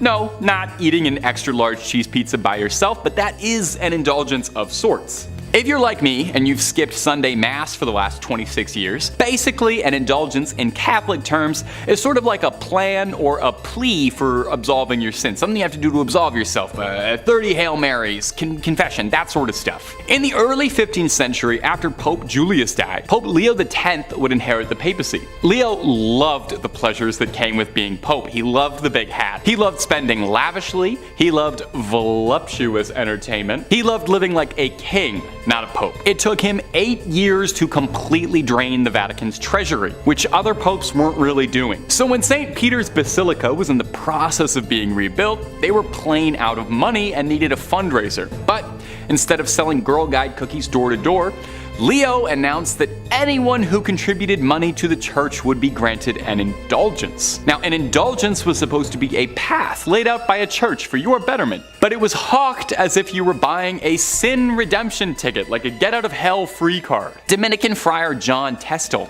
was named the Grand Commissioner of Indulgences in Germany. Overseeing indulgences was his only job. That's the only thing this guy did, to give you a sense of how many people were doing this. He sold absolution for future sins you were planning to commit later. Pay a small fee, and if you kill a guy next week, totally fine. God says it's okay. Now, this probably worked pretty decent if you had a bit of coin, but if you were an average person, a serf like me, perhaps, you did your best to prepare for an eternity in hell. Salvation was just another pleasure the rich had, and hell is where us poors go. Unsurprisingly, someone got very upset about this new stance from the church. He was pretty upset about this. His name was Martin Luther, and he passive-aggressively left a note on some doors like an upset roommate, and I can't remember if anything ever came out of that, if anything ever happened to him in history. It's lost to time. It's probably unimportant. Number 1, the plot of Assassin's Creed 2 was real. If you've garnered anything from this video, I sincerely hope it's that the Pope oftentimes does not follow the rules. Yes, the guy interprets the will of God, and he's got a direct phone line to him directly, but that doesn't mean he has to follow every single one of his rules. We've already discussed some truly wild sins: horse mating, chestnut parties, spending money, but let's top it all off with the biggest one: a full-blown assassination conspiracy revolving around a pope ordering a hitman. And you just sit on that for a second. In the 1470s, Pope Sixtus IV hatched a scheme to rid Florence of the Medicis, who was the most influential family in the country at the time, with such power that they rivaled the church. The Medicis had served as the bankers for the papacy for generations, and as such were absurdly wealthy. Pope Sixtus kickstarted this conflict when he swapped the Medicis as the papal bankers to the Pazzi family. Oh, no. The Medicis didn't want to fund the Pope's claim of the town of Imola, which the Medicis wanted to claim for themselves to lord over. So, something had to be done about these meddling Medicis. Pope Sixtus contracted 2 assassins to carry out the plot against Lorenzo and Giuliano de' Medici during Easter Mass on a Sunday, which just feels unbelievably disrespectful to me. If you're the Pope, I mean, ordering an assassin against anybody, morally gray, but doing it on Easter Mass? You're not even allowed to talk in church, but you can orchestrate a political assassin? I don't know. Now, if you're sitting listening to this and you're kind of wondering why some of this sounds vaguely familiar and you don't know why you recognize these names, it's because you might recognize this plotline in between jumping into bales of hay as being a major force in Assassin's Creed 2, where protagonist Ezio Auditore da Firenze ends up helping out Lorenzo Medici a great deal. Yes! The games were really inspired by true history, save for a few extendo blades and boss fights against the Pope. Rodrigo Borgia, as far as we know, never got into a fistfight with any assassins and wasn't killed by Cesare, but I digress. If you remember from Assassin's Creed 2, Giuliano was fatally slain, but Lorenzo survived and rallied support of Florence in a war against the church. Ezio picked off conspirators, and then sailed to Naples to meet King Ferdinand to discuss a peaceful solution to the bubbling war. So in the end, the plot failed drastically because all it really did was make people think that Lorenzo Medici was the coolest guy around and brought intense shame to Pope Sixtus, and it inspired one of the best games Ubisoft ever made. Number 5, Benito Mussolini. The Vatican isn't just the seat of the Catholic Church. Did you know that actually the Vatican is the smallest country in the world? Despite the fact that it does exist inside Rome, inside Italy, the Vatican technically is not part of Italy, but rather its own sovereign little country. About 1,000 people live there total. But it hasn't always been this way, and the reason that it became that way is a little darker than I'm sure the church would like to admit. It was a treaty with fascist leader Benito Mussolini. In 1922, Mussolini and the National Fascist Party came to power in Italy, crushing democracy and putting up a pretty hostile dictatorship in its place. In 1929, Mussolini and the church came together to have a little meet and greet and sign a treaty, granting the church status as a private enclave, a sovereign state inside of Italy. Mussolini wouldn't bother the Vatican, and they wouldn't bother him. Mussolini even paid out a massive settlement, which the church invested and is believed to be valued at around 780 million US dollars, alongside tax exemption and priests getting a nice salary from the Italian government. All of those benefits you can thank a fascist government for. Perhaps most illuminating, however, was a clause that protected the Vatican's dignity, meaning as part of their laws as a sovereign state, they were allowed to arrest and try anyone who criticized the people and the church. In exchange for signing this treaty, the Catholic Church publicly supported the fascist dictatorship and was recognized as Italy's official government. The Vatican's own newspaper printed shortly after the deal went down, "Italy has been given back to God and God to Italy." And they only have the support of someone who is involved in hundreds of thousands of deaths to thank. And if you're looking for way more strange, true things out of history, conspiracies about the Catholic Church, cryptids, aliens, and all sorts of freaky business, Top 5 Scary has all of that and then some. So click on through, hit subscribe, please make sure to hit that bell so you get everything and do not miss a single scream. But you do that at the end of this video, okay? We got way more Catholic Church secrets coming up. Number 4, the treacherous Pope Boniface. Let he who is without sin cast the first stone. This idea being that none of us are truly free of sin, and we're all born into this world natural sinners. Well, some people really take that idea and really run with it. And you would be surprised how high up the Catholic Church some of these troublemakers get. That's where Pope Boniface VII comes in, one of history's most notorious popes for his incredibly unholy behavior. Pope Boniface was actually so wildly controversial that Dante Alighieri wrote in the Inferno that Pope Boniface was condemned to the 8th circle of hell where the frauds were kept. It's a really good window into the sort of general mindset of the population that in their books they were imagining all the ways he'd be tormented in hell. And as a quick aside, for the comment section, Dante's Inferno, is that history's first fan fiction? There's a very serious argument to be made that it is. Anyway, Boniface saw the destruction of Palestrina, a city that had already peacefully surrendered and submitted, but that wasn't good enough for the church. Palestrina had already been burned to the ground, and goofy old Pope Boniface ordered that they plow it down to the dirt and soil to to ensure that absolutely nothing of the city remained standing, a real salt of the earth approach. He was definitely a guy who loved his neighbors. He really loved his neighbors, in the sense that the vow of celibacy that men of the cloth have to swear to, Boniface didn't really believe in at all. He was alleged to engage in all kinds of parties with all manner of bedroom companions, having once stated that he felt intercourse with younger people was as natural as hands rubbing together. A really, really great guy all together, and he also loved building statues of himself all the time, so he was very prideful, which that's the worst sin of them all, really. Number 3, Monaster Nagayal de Duff, or Abbey of the Black Hag, if you don't got all that time. Wow, you see that? You see what that church is called in that little chyron below me right now? I'm just supposed to pronounce that with my lips? Okay, it's also called the Abbey of the Black Hag, and that's what we're going with. We're not calling it that other thing.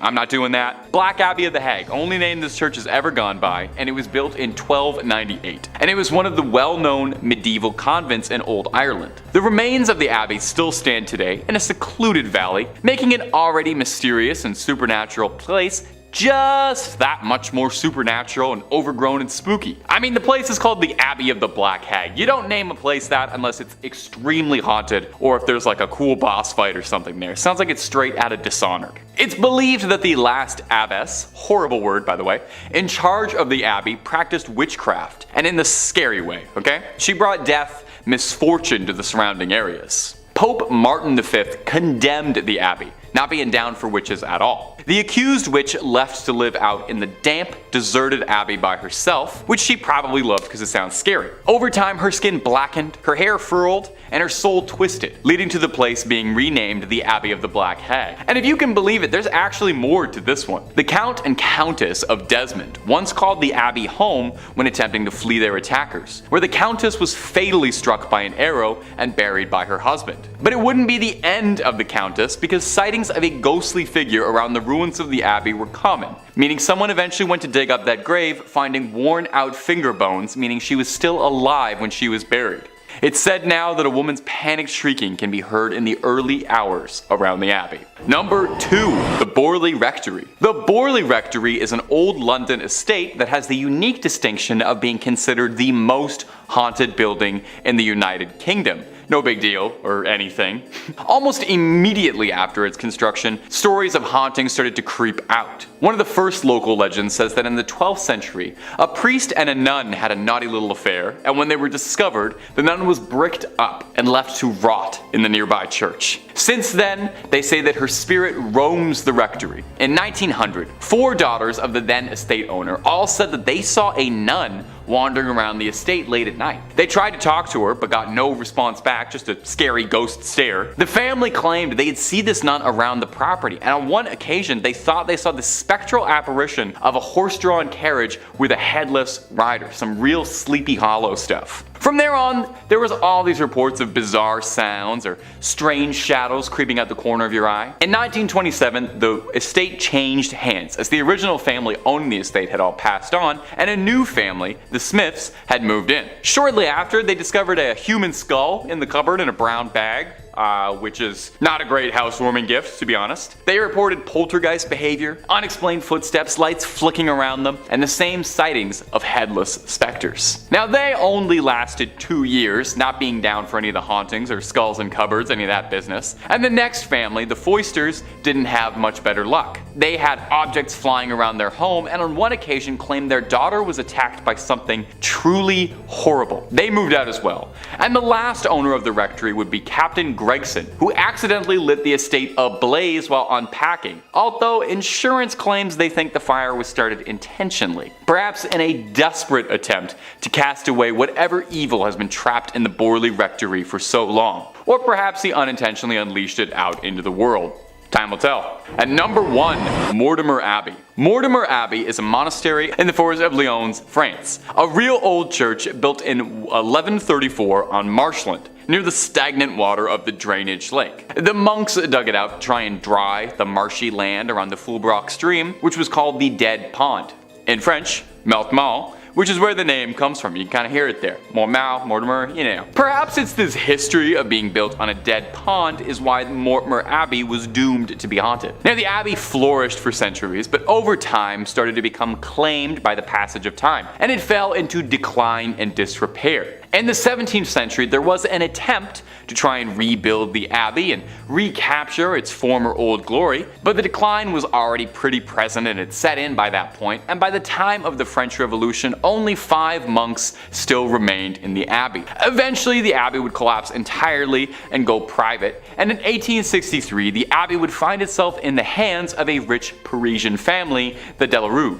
Mr. Delarue moved his wife and his sons into the abbey, but soon discovered they weren't the only tenants. While walking the lawns, the young people of the house saw a light from the library. As if by an invisible hand, these hatches unfastened, their handles turned, and the windows and doors all opened. The paintings on the inside of the abbey turned themselves around and steps thundered out into the halls, and nobody moved out immediately after. I would have started looking for new real estate right then and there. But one night the young Delarue, Charles, had his fiancée over to come see the estate that would become her new home in marriage. She was offered the guest room, but found herself terrified during the night when she couldn't sleep because she was too busy being tormented by mysterious sounds and objects around the room that were hurling themselves around, being possessed by something. Having had, quite frankly, enough, like I think any of us might have, the young suitor announced she would never live in this house, called off the entire marriage, and hurried back to Paris tout de suite, where there were plenty of handsome young men asking her hand in marriage who didn't live in old haunted estates, okay? That's the message to take away from this.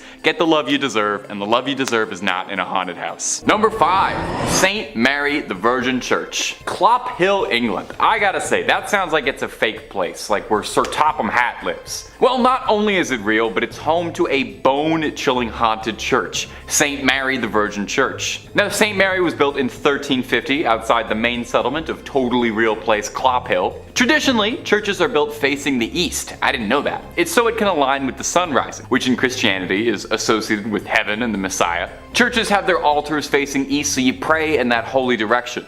Well, St. Mary's just had to be a little different, and this church is facing the west, facing away from God. And it's why some people believe the church is hosted to evil spirits, as facing west means they've shunned God and opened their doors to the devil. Paranormal investigators have strongly suspected the church as being host to satanic rituals. As the church fell into disuse, it became a popular spot for vandals, and if you believe the legends, black magic. In 1963, a local couple saw 2 people wandering around holding a human skull, which definitely I think would cause you to look twice. The people told the couple that they had found the skull in St. Mary's, where it had been jammed into a wall. When the couple went to investigate, they found on the floor a breastbone, pelvis, and leg bones, all laid out in a pattern used for black mass. Pretty spooky. Scattered cockerel feathers and tracings of 2 crosses filled in red were found inside the church as well. And as if that wasn't slightly unnerving enough, they also found that 6 graves of women in particular had been tampered with as well. All signs seem to be pointing towards some dark rituals happening at St. Mary's Church. Common sightings at the St. Mary's Church range from smaller scale things like strange screeching during the night or hearing the bell going off despite being long abandoned, and the more threatening reports seeing tall, dark figures wandering the ruins of the church, perhaps getting themselves ready for another ritual, or perhaps they've been contacted by a ritual and are arriving. Only thing I know is I won't be checking out the midnight mass there anytime soon. And if you're interested in way more scary stories of all manners, cryptids, conspiracies, churches, hauntings, aliens, we've got a little bit of everything at Top 5 Scary. So click on through, find something to get cozy with, and subscribe, and make sure you hit that bell so you catch all of our videos as they drop. But do all that stuff at the end of this one, okay? Because we got way more haunted churches for you coming right up. Number 4. Our next entry on the list today is going to be the Aquia Episcopal Church. And if you haven't said that, try saying that 10 times fast. I dare you. Located in picturesque Stafford, Virginia. The church has 200 years of history to it, which means it's also got approximately 200 years worth of ghost stories to study. When the church was first built way back when in the 18th century, it was stained by an unfortunate tragedy. You see, the surrounding areas were exhausted by war and the lack of resources, food, and money, and as such, brigands would take to the dark country roads to attack innocents during the night, for whatever they had on them. Well, one young woman was hiding from a gang of highwaymen and marauders and sought out the church as a safe haven. Unfortunately, the bandits eventually caught up with her and she met an untimely end. Now, these men were never caught for their crime, and her body was not found for hundreds of years, left there to rot and decompose. And many believe that because of this, her spirit is tied to the church. And there have been several reports of hauntings ever since the discovery of those accursed bones. Visitors mention hearing footsteps frantically scattered around at night. These footsteps break into a run, but if you go searching, you'll never be able to find anyone attached to them. Voices can be heard in the room where she was attacked, some saying it sounds like a call for help or a painful scream of a struggle. Some go so far as to say they saw a transparent apparition of the woman in the church's windows or on the balcony. One story comes to us from a custodian who worked the graveyard shift there in the 1990s, claiming that he saw a ghostly woman's face floating above the graces, and says that he saw her smiling at him through the balcony windows before she vanished. One last one on this church. In the 1990s, to celebrate the bicentennial anniversary, the church sent out an invitation to a group of Civil War reenactors to fight a mock battle on its ground. During the night, one of the reenactors was complaining that there was a red and orange light that was flickering the entire night during the church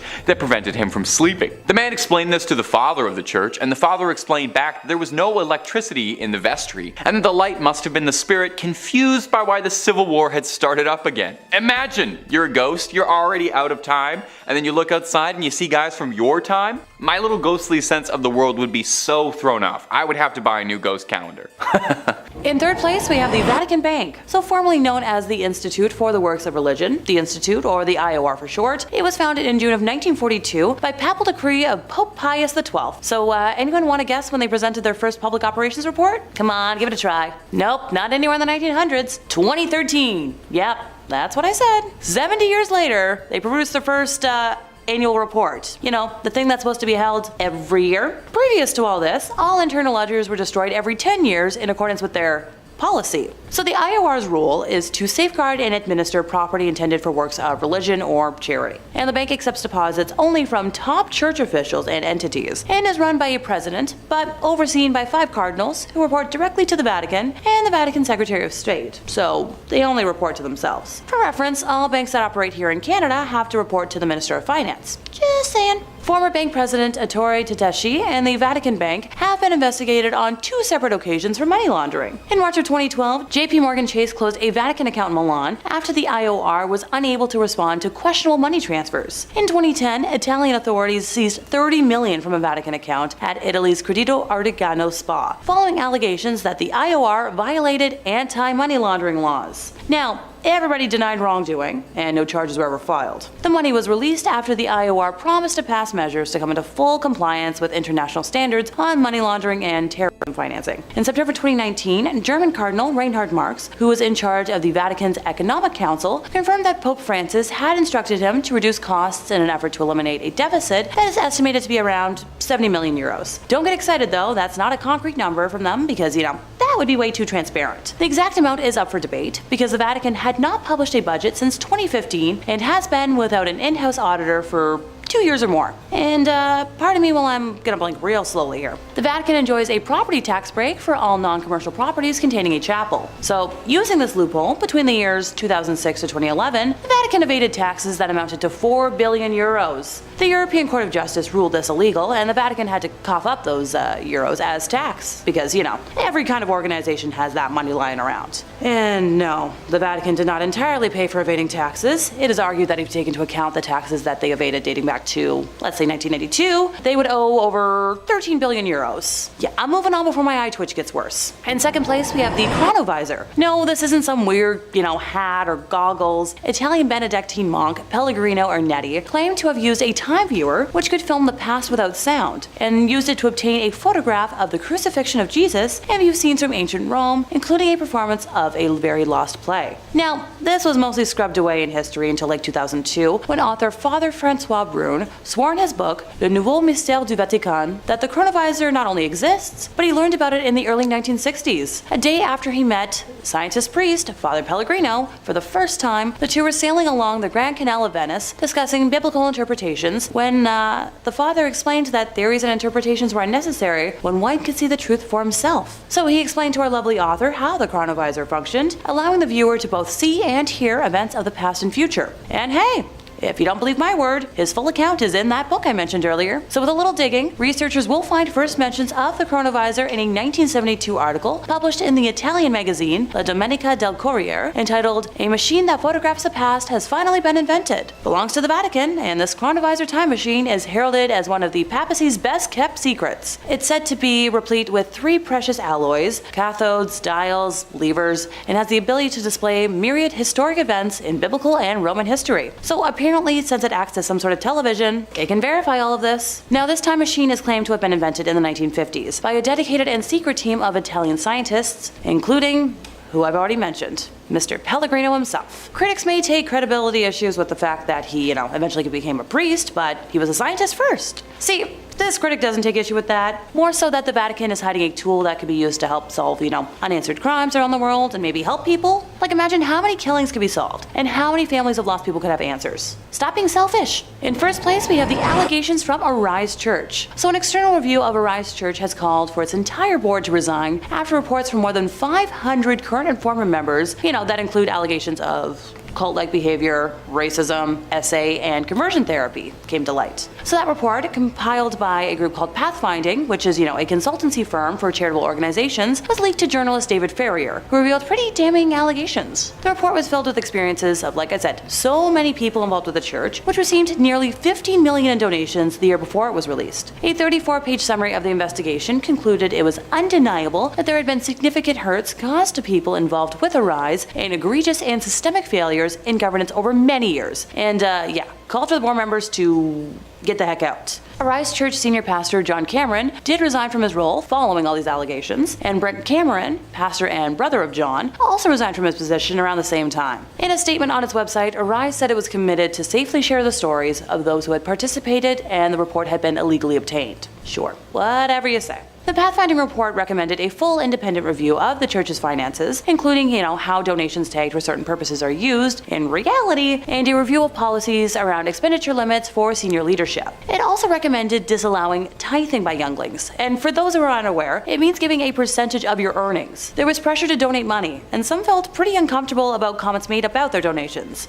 And oh no, I wish I could swear right now. Underage people should not have to give a percentage of their earnings to anything if they're working. In total, 545 people completed submissions for the review, including folks from every campus across the country, past and present ministry school students, current and former members, staff, and past board members. They revealed harmful practices that had continued up until present day, and a very significant number of people had experiences that caused pain and hurt. A review found racist remarks were said from those preaching on the stage, with some staff being told to focus on white kids. When troubling behavior was experienced by members, they felt unable to speak up due to the pressure to say yes and please senior leaders amid an honor culture that had a strong focus on leadership rather than Jesus. This culture created favoritism among members, and leaders sometimes used derogatory nicknames over a period of months for some individuals. So the reviewers heard from people who were pressured to continue working despite illness or serious injuries, including broken bones and concussions, and the dangers people faced driving through the night on no sleep to meet expectations, and operating heavy machinery after 17 hours of duty. Reviewers heard reports of people at the church who were part of the LGBTQI+ community being subjected to conversion therapy and denied opportunities to serve because of their sin. And when I tell y'all I almost burst into tears when I first read that, as an openly bisexual woman, in today's day and age, I just want to scream whenever someone claims sexuality other than heteronormativity is an abomination or a choice that can be changed. People are born this way and that's their lives. Let them be. It's not going to hurt your existence. Arise Church has reported a loss of almost $2.8 million, and after all of the above came out last year, I couldn't be happier. The average number of people at physical Sunday services fell from 4,000 people to under 3,000, and virtual services were attended by an average of 700 people, down from over 1,000. Numbers also fell across the church's programs for children, which went down 28%, and young people, which was down 62%.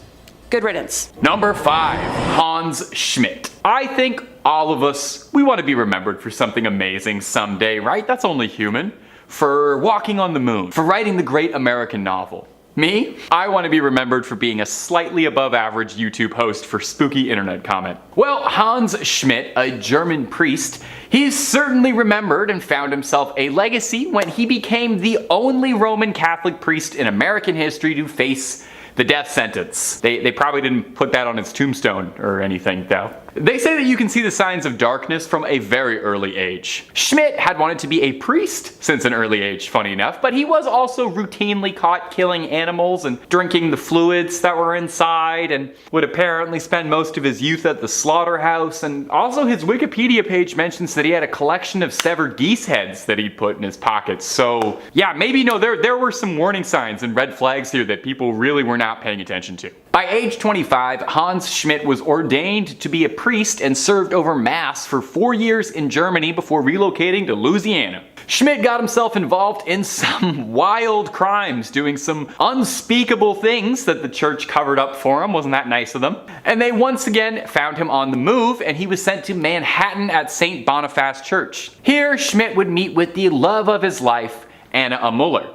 He became immediately obsessed with her, claiming that it was God's will he fall in love with her. Oh my God, ladies, don't you just hate it when a guy pulls the old, oh, it's God's will, it's God's will. Oh, all the time, eh? He began an affair with her, and he held a secret wedding, vowing to leave the cloth with her. When Muller became pregnant, Schmidt knew he would be outed for disobeying the oath of priesthood. So, being a reasonable thinking man of God, Schmidt's solution was to slit her throat and remove her limbs and throw it in the Hudson River, and then went to Mass the next day. Oh, no, that's actually not very priest-like at all. Schmidt was tried, convicted, and executed in Sing Sing prison, where, like I mentioned earlier, he remains the only American priest that's ever happened to. Although from what I've learned about the guy, I don't think anyone would complain too much that happened. I don't know if this was a huge loss.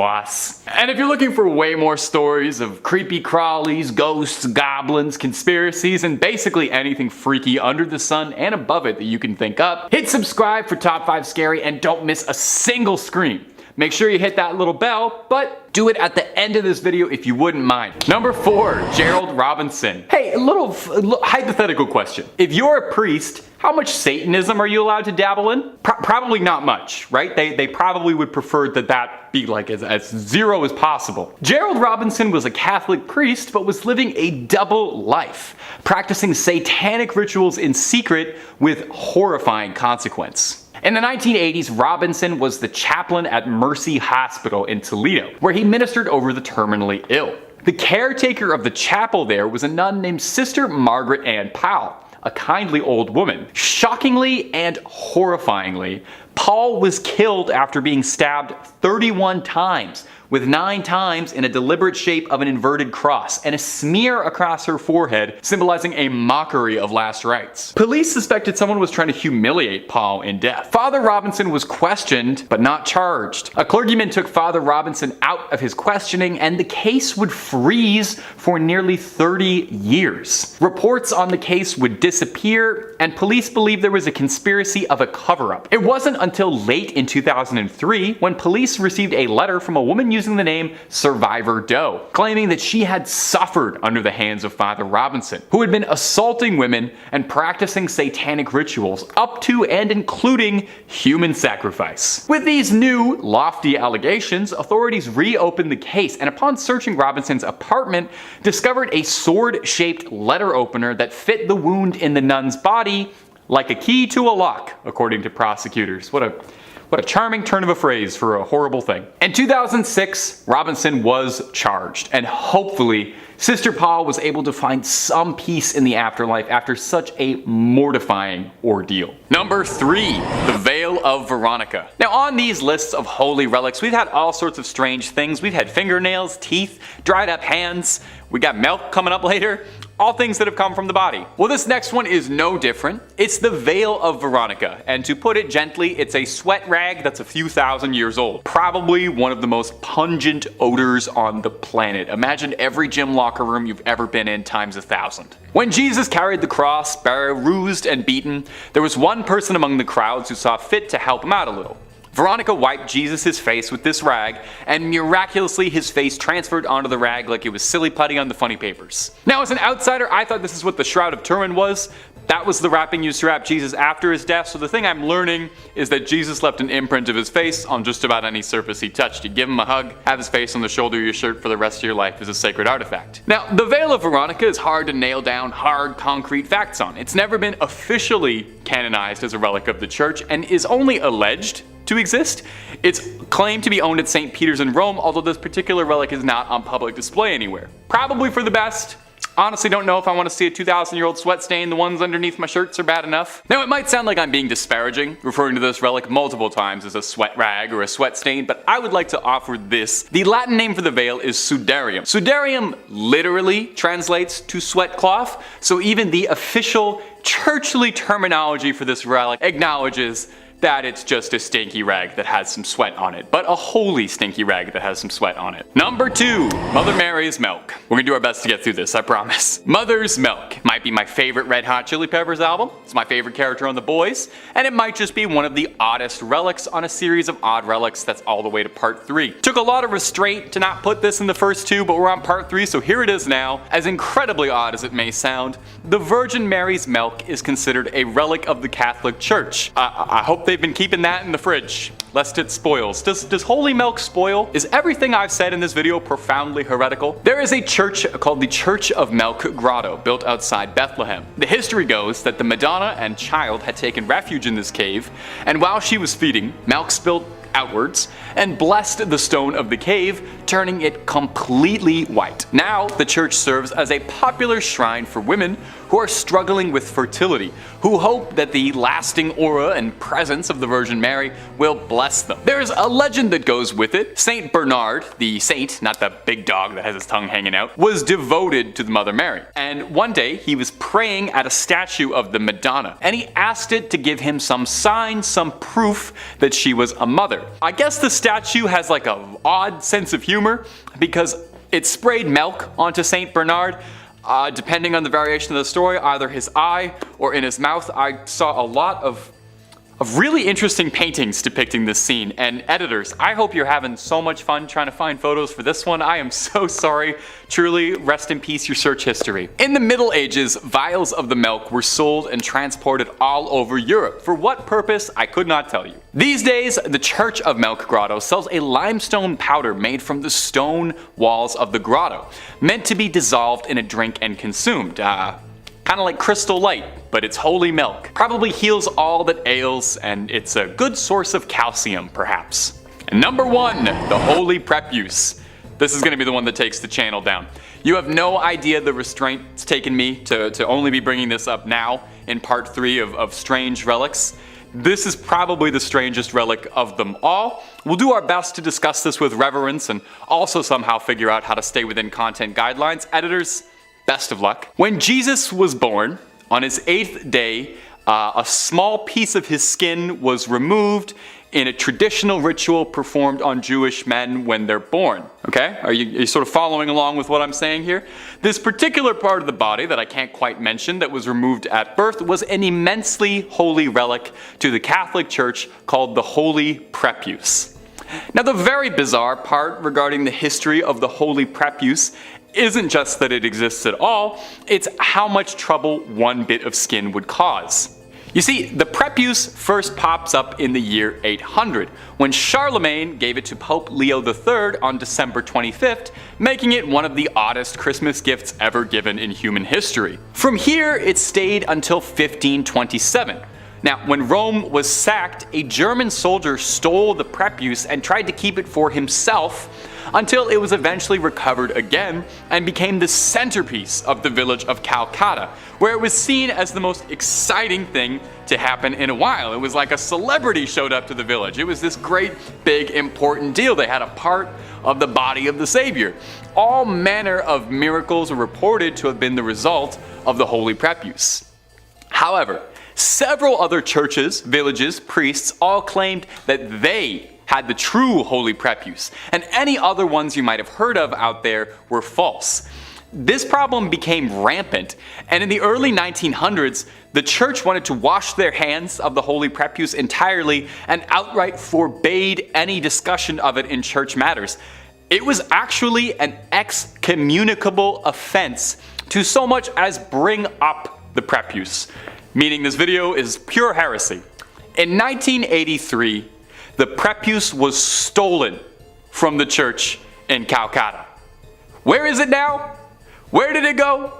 Absolutely no one knows. No one's fessed up. You know, if you took it, I think now's a good time to just admit you did it. But if they're ever looking for a plot line for a third National Treasure movie, I have an absolutely amazing idea for something Nicolas Cage could steal. Number 5, Oliver Plunkett's head. Now, in the other 2 videos, we talked about the head of St. Catherine of Siena, and we also talked about St. John the Baptist and how many heads he may or may not have had scattered across the world. And I'm not one to break tradition, so I thought for part 3 I would include a third holy saintly severed head, this time belonging to Oliver Plunkett.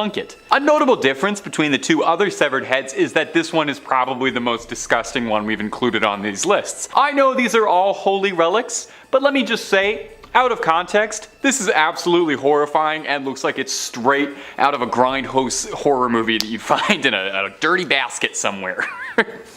Oliver Plunkett, before becoming a head, was an Irish Catholic archbishop who was a victim of the Popish plot. Now, if you're not up to date on your Catholicism, that's a whole other video worth of explaining. I don't know much about the Popish plot. I'm not the guy to do that for you. But the short version is that it was a conspiracy falsely alleging that there was a plot against the Protestant king Charles II. Oliver Plunkett happened to end up on the receiving end of something really bad. Namely, he was executed, which is pretty bad. But they really went out of their way to destroy Oliver Plunkett, his public image, his body. They called his praising of the Roman Catholic Church high treason, and his punishment was a slow and arduous death. He was hung, drawn, and finally quartered. And just in case there were any odds of him pulling through on a miraculous recovery, as a final effort, they yeeted his head into a fire, where it was rescued by a friend of Plunkett. I'd like to think I would do that for my friends. Well, after being recovered, the head was rescued and stored hidden away in a nunnery, eventually brought to Ireland in 1995, where he's now kept on display in the National Shrine to the Saint. He was canonized for his troubles, and he is the first new Irish saint in about 700 years. It's high time for some new blood, I think. So, you can go, you can pay your respects to him, and maybe offer him some skin cream, because that skin's looking a little dry. And if you're looking for more creepy videos on weird relics or all sorts of strange things, Top 5 Scary has all of that and then some. If there's something scary, the odds are pretty good we've got a video or 2 on it. And if you haven't already, subscribe, hit that bell for more videos every single day. But do that at the end of this video, okay? We got way more weird Catholic relics coming up for you. Number 4, St. Teresa's hand. Now, if you've watched our other videos on this subject, then no doubt you're already very familiar with the practice of making remnants of saints into relics. Now, something that's directly from a saint is called a first-class relic. That means it's something that came off of their body, you know? Their hair, their fingernails, a vial of their fluids, or in the case of the lovely St. Teresa, her whole hand. Encased in a beautiful, ornate golden reliquary with gems all over the knuckles, and the editors are goofing off because that's just a picture of the Infinity Gauntlet from Avengers Endgame. Wait, that's what it really looks like. Yeah, it seems that Marvel Studios was more than inspired by the incorruptible St. Teresa's hand when designing the weapon that would give Thanos the power to wipe out half the universe. Throw a comparison pic of them side by side, they're almost indistinguishable. I'm not 100% certain if there's any symbolism or connection there, but I'm sure St. Teresa would love to know she was involved. She was a huge fan of the Marvel Cinematic Universe and all the things they do. When St. Teresa of Avila passed away, the sisters of her convent buried her with the hopes of keeping her holy body with them. 9 months later, she was exhumed, only to discover that her body was intact. She hadn't decayed at all. That's why they thought she was incorruptible. Now, I'm not sure I totally follow the logic here, but after they discovered her body was incorruptible, they took her hand off and put it into this golden Infinity Gauntlet thing, as a way of inviting people to get closer to God through the saint's body. Now, this might not seem appealing to you, but there's a surprising demand for this relic. Near the end of the Spanish Civil War, General Francisco Franco had the hand removed from the convent and allegedly kept it close by, and if some of the wilder rumors are true, he would keep it by his pillow for good luck. You really gotta hand it to him. He was a devout follower of the faith. Today, you can find the hand in Iglesia de Nuestra Señora de la Merced in Ronda, Andalusia, and you don't even have to rip a stone out of the Vision's forehead to get a good look at this gauntlet. Number 3. Galileo. Science and religion do have a place alongside one another in the world, I think. Now, science and religion have had a complicated history, they've never quite seen eye to eye, kind of always furrowing their brows and glaring at each other through the hallways, but one could never truly disprove wholly the existence of God through science, and I think science can illuminate and shine new light on ways to glorify religion, right? Maybe? Well, not particularly. As one could imagine, there's a great deal of difficulty the church has with science. In 1633, Galileo Galilei, the renowned astronomer, made himself an enemy of the Catholic Church and God for having the unbelievable, blasphemous, heretical viewpoint that the Earth orbits the Sun and not the other way around. Now, Galileo didn't quite have it all the way, since he did posit that the Sun is the center of the universe, and he wasn't super right about that, but hey, give the guy a little credit. He was doing all this before the TI-84, okay? He was just looking up in the sky making all these guesses. Pretty smart guy. Was doing better than most astronomers out there. Now, for this most heinous, disgusting, unbelievably sinful crime, Galileo was arrested and put on trial, where 10 cardinals sat before him passing judgment and trying to decide how best to punish this disgusting heretic, floating some fun ideas like imprisonment for life, torment, being burned at the stake. Again, this is all because Galileo suggested how the planets work, and he was mostly right about this, which is important to hammer home. Eventually, Galileo renounced his beliefs, saying he was wrong and he was getting up there in age and didn't want to spend the rest of his life suffering. So in an act of true humble forgiveness, the church instead decreed that instead of being burned or anything, Galileo be condemned to spend the rest of his days in his home, which he did until his passing. That'll teach him. Now eventually, obviously, the church kind of had to walk back some of that treatment of Galileo. In 1992, they spoke out saying that maybe he was kind of technically right about like a few things here and there, and mumbled out an apology like a schoolyard bully being forced to say sorry by the teachers. Sure, it was about 350 years too late, but I bet Galileo probably really appreciated it and would have loved to have known how vindicated by history he would have been. Number 2, the wild and wacky life of Pope Benedict IX. Over the years, there have been many controversial popes. I mean, there's a bunch on this list already. In fact, you'd probably find more popes are wrapped in controversy than you might imagine. Now, it's pointless to compare sins on any sort of moral scale as to who's the most evil or the worst pope, but it's hard to argue that few of them got up to as much chaos and trouble as Pope Benedict IX, who was one of the wackiest, most notorious popes out there. He once sold the position because he got bored of it. It's said he began his pontification when he was a young man because his wealthy family just wanted it, and that was like a thing you could do back then. If you had enough money, you could just bribe the church and ask that your son become pope. Benedict loved the lifestyle and behaved the way Joffrey Baratheon would, kind of really letting the power get to his head almost immediately.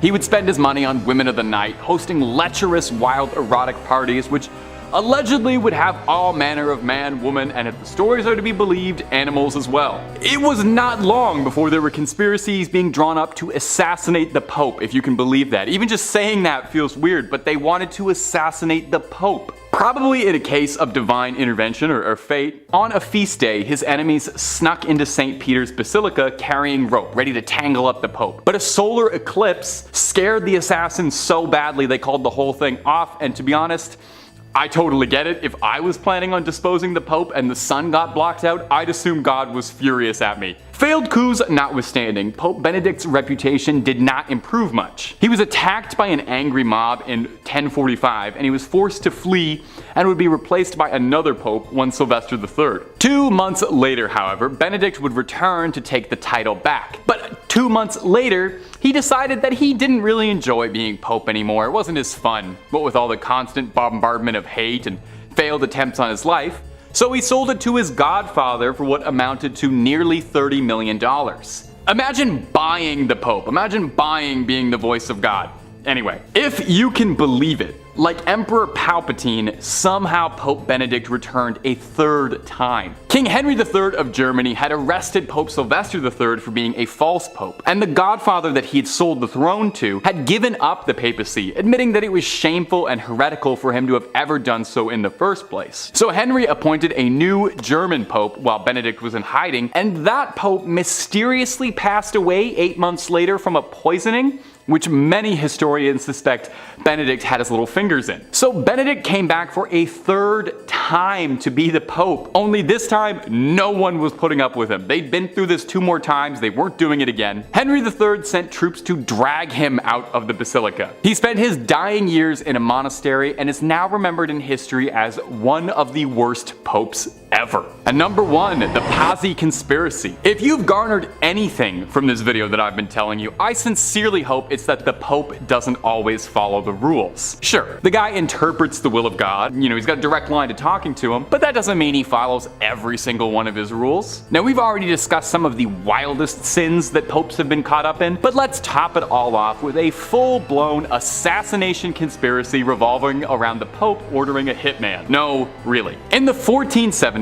Pope Sixtus IV hatched a scheme to rid Florence of the Medicis, the most influential family in the country at the time, rivaling the church. The Medicis had served as the bankers for the papacy for generations, and as such were loaded. Pope Sixtus kickstarted this conflict when he changed the Medicis over as the bankers to the Pazzi family, who were more loyal to him. The Medicis didn't want to pay to help the Pope claim the town of Imola, which the Medicis themselves wanted to lord over. So with these in the way, the Pope thought that something had to be done about these meddling Medicis. So Sixtus contracted 2 assassins to carry out the plot against Lorenzo and Giuliano de' Medici during Easter Mass on Sunday, which just feels unbelievably disrespectful if you're the Pope, You can't talk in church, but you can orchestrate a political assassination. That's fine to do on Sunday, on Easter Sunday? Now, if you're sitting here listening to this and you're kind of scratching your head because you feel like all of this sounds a bit familiar, imagine you have a white hood on and you're jumping into a bale of hay,